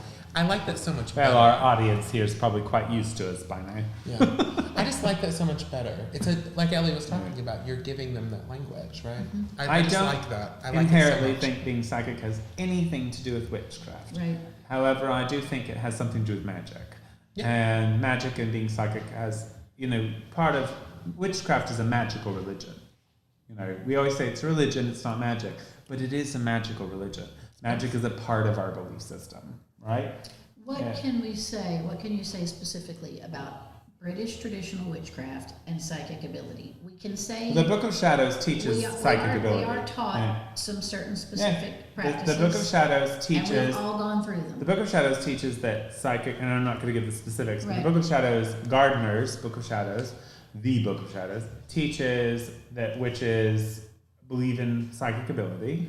It is in our magical system on many levels. If you are studying our magical system, there are many angles where psychic ability would be necessary. Yep. And, it's completely there. So the terminology psychic is not there. That terminology isn't used, but it's there nonetheless. We use words like the sight. And then just certain abilities like astral travel and things like that. So it's there, though, for sure. It's a part of the training. There's no Alexandrian and Gardnerian witch who's not being trained in psychic ability. Right. It's just not, the terminology isn't there. So when you've got things like the Cabot tradition that use the terminology very strongly, psychic ability, I think there's been a bit of a pushback about the terminology, which is sort of foolish, really. So there have been an issue, I'm not psychic, because they don't like the terminology. But it's the same thing, really, guys, right? So... that would be an interesting thing to talk about for a second, is all the different terms. So, are you psychic? Are you a medium? Are you I think that was her whole... teller, right? Oh, those sorts of things, everybody, the word psychic is loaded. Yes, it is. It means a lot of things to a lot Not of psychic, it's heavy telepathy. term. Right. Yeah. I do not call myself certain things. I don't call myself because it's the preference of how we portray our psychic abilities within the short period hex. But personally, I use the term fortune teller a lot. And people hate that. I get so much pushback from fellow readers who are like, that makes you sound like a carnival huckster. And I'm like... And Levi's like, and I love it. I like the term fortune teller, though, because that is what people come to us with, and so much. Is I would be calling myself the Oracle or something like that. But when I got my house mortgage the Oracle of recently, Witchcraft. I had to submit so much extra paperwork because I'm self-employed, and I love on my basic 1040 that I submit to the IRS every year, I write witch, occultist, fortune teller. I love the word Because fortune I get teller. to. I know it's taboo, and I won't use it professionally, but and saying, God, instead I of love saying it. teacher, I don't mind it. I mean, I suppose it has that... Yeah, it's got kind of... Here's the thing, though. Fortune teller. Okay, so when I play with, for instance, politically correct labels, the reason why I play with them is because we all know 2 years from now, 3 years from now, 4 years from now, those labels will change. Yes. So the thing that's okay, and whatever. But the point of it is, in magic, it's the same way. When I first got into the occult and Elie, black magic and white magic, black witches and white witches was an acceptable term. Yeah. It was very common. And it was And it's fallen out of favor now. It's happened over and over and over again. The terminology has just changed and changed and changed and changed and changed. What doesn't actually change is reality, right? So... Right. That's a brutal statement. It's is. So true. But that's why I don't care. That's why I don't care. It's so true, though. If I was here with a small person, I would literally be like, okay, so you want to be called a little person. I know Levi's uncomfortable with this. I am. We're going to why do we have to do this? continuously go there. Because I would be like, why is this a thing? That's what they called leprechauns, as little people. So how are you actually making this better? I would have that conversation. My rule is very simple. I ask people, what do you want to be called? Have you actually met a small person who said, I want to be called a little That's people? literally what the national organization that I don't care about those national. Those national organizations are not run by little people. I have met many little people that I is bet the you term it's they a tall, prefer. fat chick. These days, I find myself asking often. I want to call you the magical he, people of the they. Shire. I'm going to call you what you want to be called. Sure. I do too. I do the same thing. The point of it is he, she, or they. my point is it's ever changing. And in the magical community, it's the same thing. In the psychic world, same thing. Agreed. These words are constantly changing. Like tonight we trashed on the word empath. That was at one point in time a very popular word. There's actually nothing wrong with the word. It's just, I think because of its overuse, it lost its original meaning. And I've tried to redirect that meaning into being like, well, you communicate emotionally. Your psychic communication is emotionally. I think if it was kept that way, it wouldn't have gone the way it is. Instead of it turned into like a tool. So vice versa, when you've got, for instance, queer used to be a very negative connotation. I still don't like the word, but it's popular within certain spectrums. From my generation of being gay, it's a hate word. I don't like it, but it's popular with some younger generations now. Who gets to decide? The majority, the majority of the younger generation. Older people wouldn't like it because it was an insult word choice. That's something you would have been called. It was violent. So but who cares? This would be fun though. What are some of the old words that have or the trends in psychism that have, empath, for example, I think is on the way out. Indigo children, that was a big fail. Yes. I don't exist in the psychic world that way, so I just I think I like some of the people classes. that channel a being like Channelers, Rantha and Transmediums. The Seth material. Transmediums. That's kind of But remember the Seth material and the Urantia book? My mother was raised on that stuff. Oh, wait. How about all the white people who were in search for channeling Native Americans? Yes.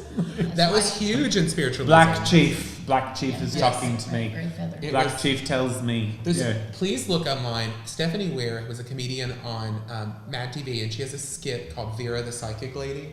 And she's got a great... That sounds like somebody I want to be friends with. It's amazing. She smokes, and she's got this line where she's like, I got to tell you a couple of these. You got to look her up. She's got this bit where she's like, as everybody has a spirit guide, and it could be anything like a bird or an Indian.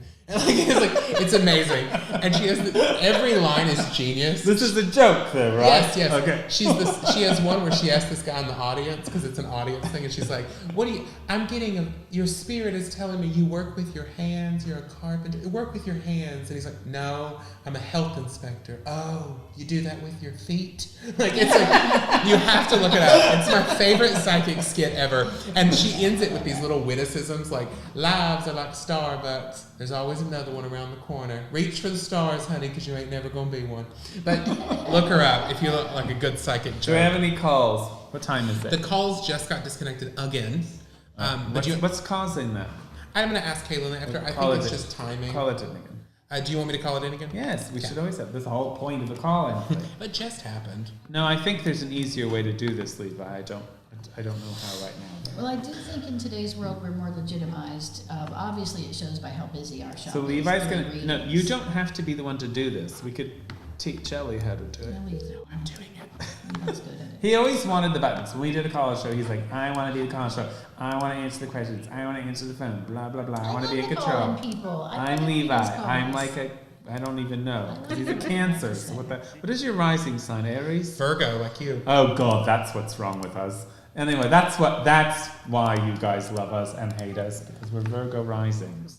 Yeah, sorry, Elie. Sagittarius rising. I'm Sagittarius. Okay. Sagittarius is a laid back, but they do like their facts, don't they? Well, no, they're travelers and so Patrick is a Sorry, I Sag. took your paper, Study a but lot. I think, you're going to interact with us more without your paper.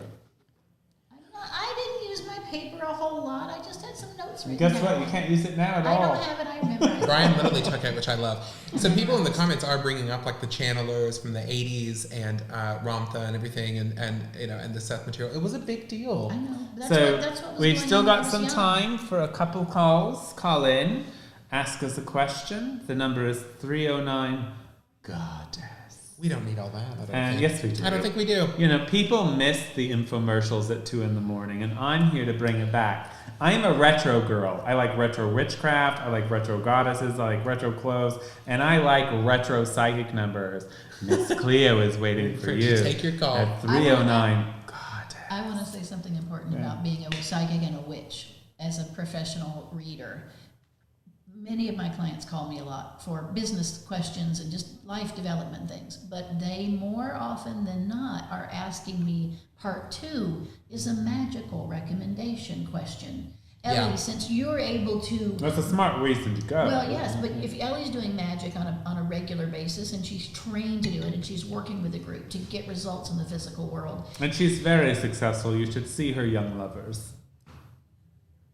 They're almost as good as mine. I recommend books, ways of going about studying different kinds of magic, techniques about magic. You should get one, Levi. It's And fun. I Patrick won't mind. Yes, he will. And he should. Let him pick. No. I don't play that game. In my life, I only have one lover. At this point in my life, I just We'll have give one it lover. 10 But he is years. really adorable. He Never is gonna younger than I happen. am. He is really cute. Never. One of the best things about not being Christian is not being Christian. That could be taken so Christians many are not ways. the only people who believe in ethics, Brian. Like, What is ethical about monogamy? if it's your choice, is what I'm saying. That's if it's not what an you ethic, want. though. It is for me. Most cultures in the world were not monogamous. That's not totally true. I mean, yes, they were usually misogynist, but It's a choice. Everyone can make their no, own it's choices. fine. I used to not be. What's the word again? I don't want to talk about this, to be honest. Like, I effing hate this conversation. I am now. So, It's just we're my making him I'm uncomfortable. older. I It's hate this easier for me. conversation. It's just No, I'm also wearing lace panties. But don't you agree that as a I'm witch, not really. as a witch Or and am a I? I psychic, don't know. we No, I can- am, I think. I cast you out! We match this. I think. Unclean spirit! Shove it up your ass! In the name of our Lord Jesus Christ! Not wrong. It is He who commands you! He who flung you! Hence of heaven! This is the long one. I did it on Fuck him! purpose. To God! Fuck him, Garrus! From this creature of God! That will be. There's another bottle. In the name of the Father, This is a little long, though. and of the Holy Spirit! We're on this train together. Somebody please call. Anyway, It was The Exorcist. of my course. husband is responsible for that, and Levi should know that's like the red button you never push. I did it on purpose. Yeah, probably. 'Cause I can. Anyway, no, it's totally fine. That's a big Patrick, you can come hang out with me anytime you want to. Good bonne chance. I'm teasing. Oh, God in hell. No, I would never. This is getting to Anyway, be a Miss Elie night. You don't have to It got think weird. about it. How did we go from psychism and psychic ability to your underwear? Not, and monogamy. boredom. Boredom. I find I find the topic of psychic abilities to be a bit boring. You have got to quit underselling. We have done multiple shows where Brian's like, I didn't want to do this topic. I hate this topic. Go. I'm like, No, don't get me wrong. I like. We can't. I do that. find value. I'm just being honest. I find value in the topic, and you know we've done so many topics. I have enjoyed what we've spoken about. I've loved hearing what you guys have to say. It's just something that's. It's almost like we're bouncing around the walls to talk about it. You know. People I want get to that. be psychic, though. So many Yes. people desperately. I think it's a want great to topic, become more but psychic, yeah, there's develop just their only so skills. far I can go with it and remain. And they want to develop dignified. their power. Dignified. They want to develop their power. I mean, but Yeah. Levi and I and the people that work in the shop, we've got a different point. Hey, of view. I was We're doing real work most in people here don't every realize day. my profession for 2 years was being a professional psychic. Yeah. I supported myself for 2 years. I did rather well. I enjoyed it. There were things I didn't enjoy about it. And before that, I actually had a bout with it once before.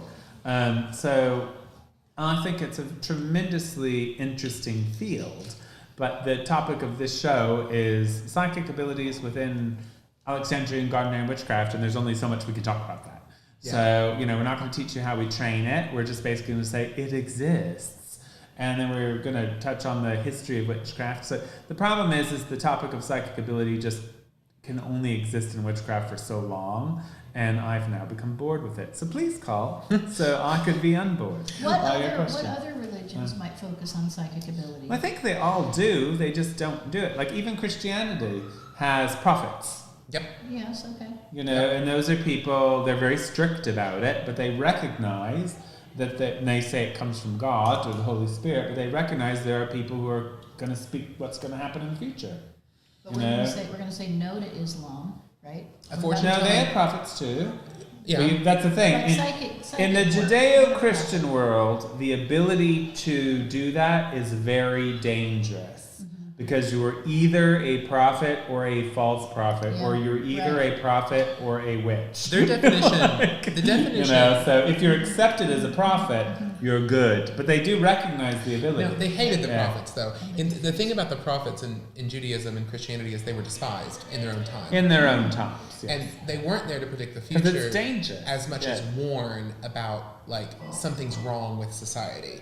You know, Isaiah comes and says, you don't take care of the poor, you don't take care of the widow. Yeah, but they did have prophecies that were for the future. Yes, like the prophecy but it was of the very temple. dangerous. What about in Judaism? Did they have It's prophets? the same. So they're all the same.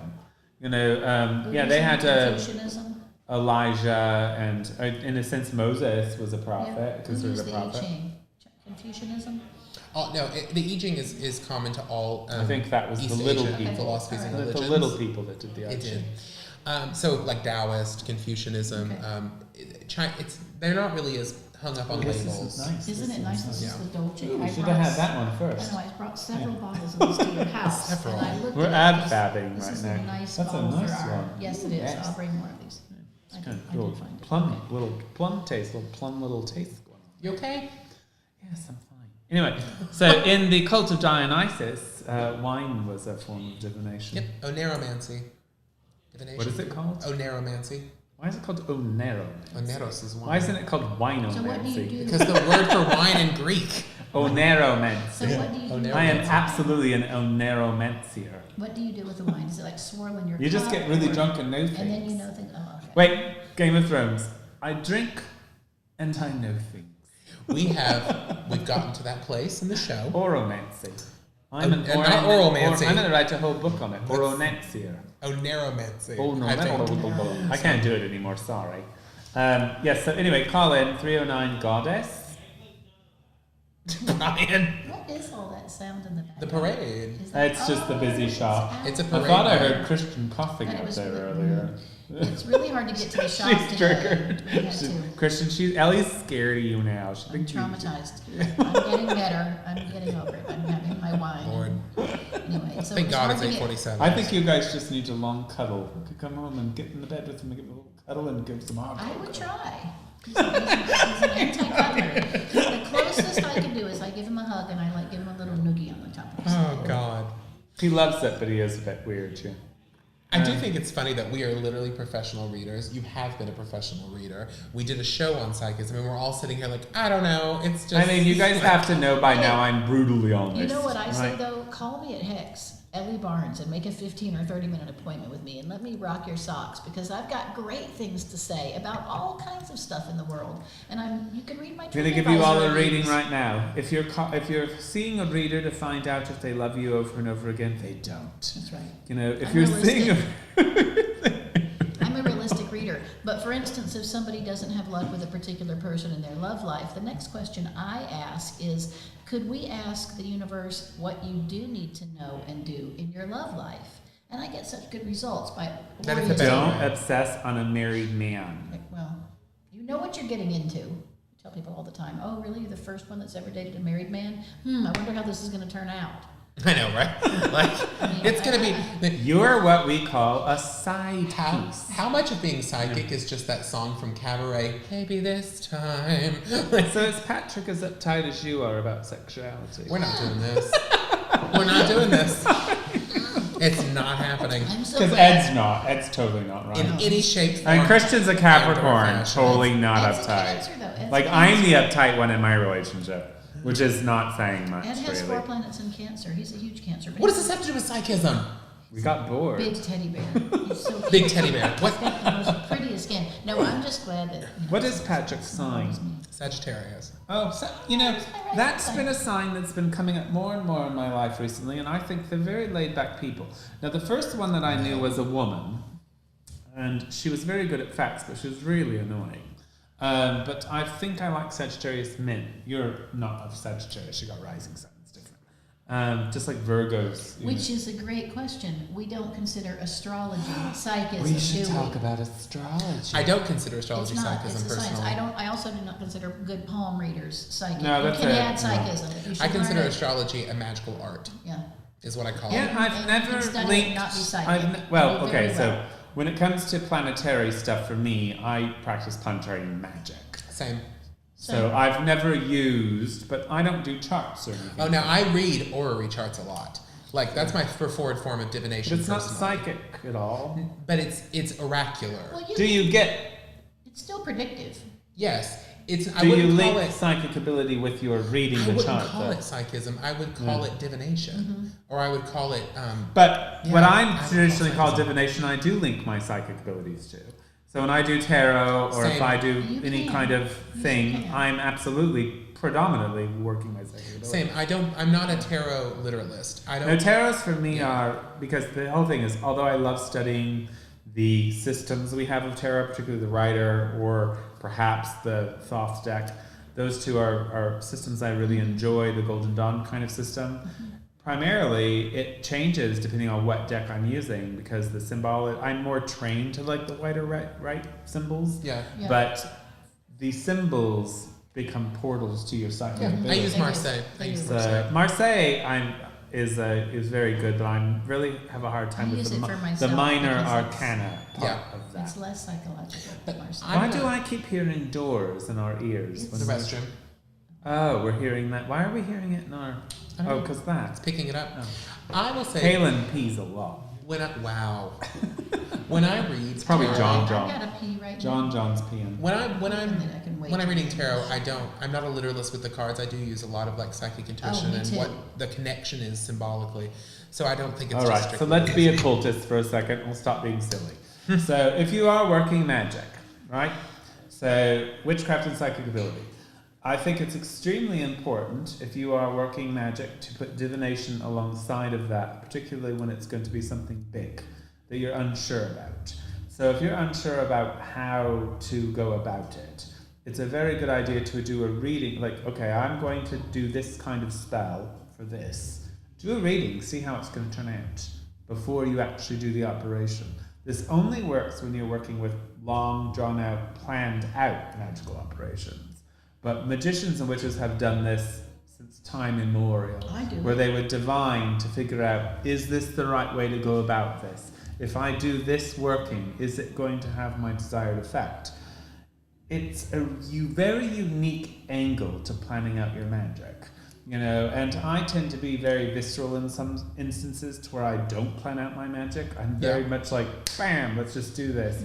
But, you know, there are times when I do. And I have found that, especially if I'm not sure how to deal with a situation, divination is a great way. It's never failed me when I do it that way. I do divination for longer, more ornate spells that involve longer periods of time. Bigger, we might just say bigger in the material world. Yeah, it's usually the very Yeah. calculated But sort I of thing. ask what I call my spirit guides for me, what's your advice about these things? Usually I talk about my issue or problem, and then I say to them, show me more about my internal world with this issue, show me more about my external world with this issue, and then show me best practices and best answers. And I might do 3 whole readings on that and write that down, and then start meditating on what magical techniques are going to buoy up the conditions that I find myself in. Off topic, I suppose our spirit guides and avatars could be called our familiar spirits. Yes. And that's what I was thinking about for the Icebreaker idea. I really Yeah. love this idea that I there's will a lot also to say- explore. Play There's a with lot it. to explore Different with that. forms of divination are useful to me in different ways. So with clients, it's almost always tarot. I do astrology, obviously, because I wrote the art Cosmic, but orrery charts and natal charts and things like that. But do you know, everybody I think has different forms of divination that work for them in different ways. When I need an answer, and it's not a spiritual exercise, or it's not me wanting to look at the chart and feel connected to God, I just want to have this outlet, a cathartic kind of reading, I use bibliomancy all the time. Yeah, you love that. I I thought you love were it. going to say Lenormand. I love pick up Lenormand, that Gypsy but- Witch deck. Love and 'em. 50 I cards have or a- whatever and pick one out. And I'm But like, bibliomancy that's my always answer. helps me. Absolutely despise traditional readings for myself, because whenever I read for myself, it just turns out bad. Like everything's bad. But I've learned a way to do it. I am a tarot. I know it's boring, but I'm a tarot person. I like tarot. I read tarot all the time. I've tried other things. I've scryed. I've done all those things. The other end of it is a way in which I sort of, I like to say, go into the abyss. There are times when I just go very psychic and I just explore something. But what I've come to do with myself with tarot cards is I will just do a 3-card spread on my altar and leave it there. And it helps me psychically figure out what's going on, because I have a hard time reading the cards for myself because it's always bad. I don't read cards for myself. So I use them as portals to just Almost get my never. mind going. And more layers come about. But I think the other thing that I do, which I've never really vocalized, is that I'm sort of working with my own inner planes. And I just have to sit on something for a bit. I have to open the door and sit on it for a bit. I can't expect an immediate answer. But I find it comes very quickly when I actually do it. It depends on what you want. If I want to have a conversation with someone like a client, I'm going to use tarot because it's a symbolism we can both understand. If I want to do something quick that's meaningful to me as a huge reader, I use bibliomancy. I grab a holy book, open it up, ask my question, there's the first thing my eyes fall to, and almost always I get some sort of cathartic answer. If I want to do something spiritual, like if I want to tap into something, I'm more likely to ritualize it, to play music, trance, mediumship, to use repetitive mantras, smoke, incense inhalation. I will do stuff Crystal like that. ball, maybe. I use one. I use one with the almadel, which I personally did create an almadel, and I did the whole Solomonic ritual to do the almadel. I do use that, not frequently. I had my experiences with it. It was lovely. But it's not my preferred method. I need it to be more witchcraft. I need it to be more visceral. Well, it's fallen out of favor, which I have one. I haven't used it in Coven except at times. Is that piece that Alex called, or the Maxine called the crystal. Alex's birdhouse. I can never remember what it's called. You always remember. I can't remember. From the Magus. That was used. In the Magus, it's for conjuring angels. Yeah. But it was used in Alex's Coven for divination and all kinds of things. And they would turn it and do these different things with it. It's a crystal ball kind of thing. Yeah. It's a crystal ball conjuration. A portal, really. Yeah. Right? So, yes, I think sometimes you are just, I hate to use the terminology, working with I think Elie's getting into my head. Wow. Working with the gods, working with your guides, working with your own inner planes, things will just sometimes come to you. But yeah, you've all got your preferred. That's what scrying on crystals and mirrors really is, anyway, isn't it? Oh, it's a form of trance on some level. I've had great success with miraculous visualizations on crystals, clear crystals, not so much black. Right. But they never amounted to mean anything. Like I've literally seen movies in clear crystals that never meant anything to me. So, what's the value? It was a miraculous experience that never meant anything. I think in New Orleans, I don't get out my crystal ball as much. So I did never ride on a motorcycle again. Yeah. So maybe it did. The crystal ball brings in a lot of local spirits, I find, like a spirit board does too. So every other being around the house or place you're in comes through there. I have only ever used scrying. I've only ever used scrying with angelic magic. With traditional. Yeah, I think it's probably better that way, actually. And it's a part of a trained magician procedure to do your tarot cards before you do a magical operation. Yeah. We don't require it in craft, but I think that a lot of witches do sometimes utilize it. I think it's a good idea. So, but to put this in perspective, because witches tend to be more instinct oriented. Yep, instinctual. I think that where the psychic ability comes in is having the sight. An old witch said to me a very long time ago, you have to have a bird's eye view to work a magic. Yeah. Nice. And so you may not necessarily need to go, but you know when it's right. So when you know, and when you have that full awareness, you can go into your spell and you're working and make it happen. Yeah. But I do think that awareness is important in anyone who's going to be a magician. Or work magic. You have to know what you're doing, and you cannot just be doing it with these two eyes. You got to get above the situations in all ways and really look down and see what's going on. This is why so many goddesses and witches were associated with birds. But it's also Again, why I like Or is it birds or what? Birds are what? Or Birds Indians. aren't real. Birds are Indians. Birds are Indians, right? Why I think that I'm so religious or spiritual about psychism, who has a better bird's eye view than God, right? We are at the end. It is almost, we've got 1 minute. 1 minute. No calls. No calls. We had quite a few today, though. It was a good day for call-ins. Very polite callers. We're not going to be here next Friday. No, the next one we're going to do, and I didn't get to really collaborate with my friends here, but we are going to do the old religion. But the topic is going to be on what is old about our religion. So there's a great deal of, and we'll be working on your topic, I think. I just wasn't sure yet how to. I don't either. It's working on me, though. It's working on me. The idea of this is what's old about the craft. So you get a lot of people talking about like, oh, this is new, this is invented by Gerald Gardner, this is invented by this person, this is doing that. So what we're going to be discussing is giving historical references and ancient practices that actually mirror what we do in the craft today. Very fun. You know, and there are a great many. And the point of it is to create awareness that if someone says, oh, Gerald Gardner invented this, well, maybe they just have a lack of knowing. You know, so we're going to discuss that kind of thing. I love that. So we will not see you next Friday, but we will see WitchCon, we might. That. They're doing classes. They're doing classes. What's your class, Levi? So the Sorceress Mind. It's on Witchcraft and Meditation. Sorceress Mind, and she's doing Psychic Development. Psychic Development. Training. And I will be hosting a Zoom room with people and talking about whatever you want to talk about with a glass of wine in my hand. Open ceremony, closing ceremony. Oh, we're doing that. Elie will be doing, because you don't want to join us, right?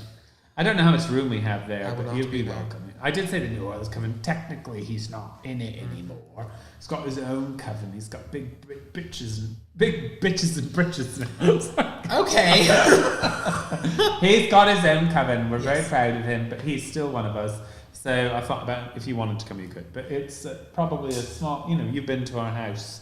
We could do it here. Let me check with Christian. We don't even know what we're doing, but we're doing an opening ritual. You know, I didn't even know if the drummers are joining us. We're very non-plugged in. I want to do a little. I didn't know if I had a class or not. Elie's like, Brian, WitchCon's next week. I said, do I have a class? She's like, you probably do. And I was like, wow. Apparently I don't. Again, not next Friday, because next Friday we'll see you at WitchCon hopefully. But after that, we'll do the old religion. When we'll discuss that term and everything that goes along with it. And enjoy the rest of your night. Good night, everyone. Bye.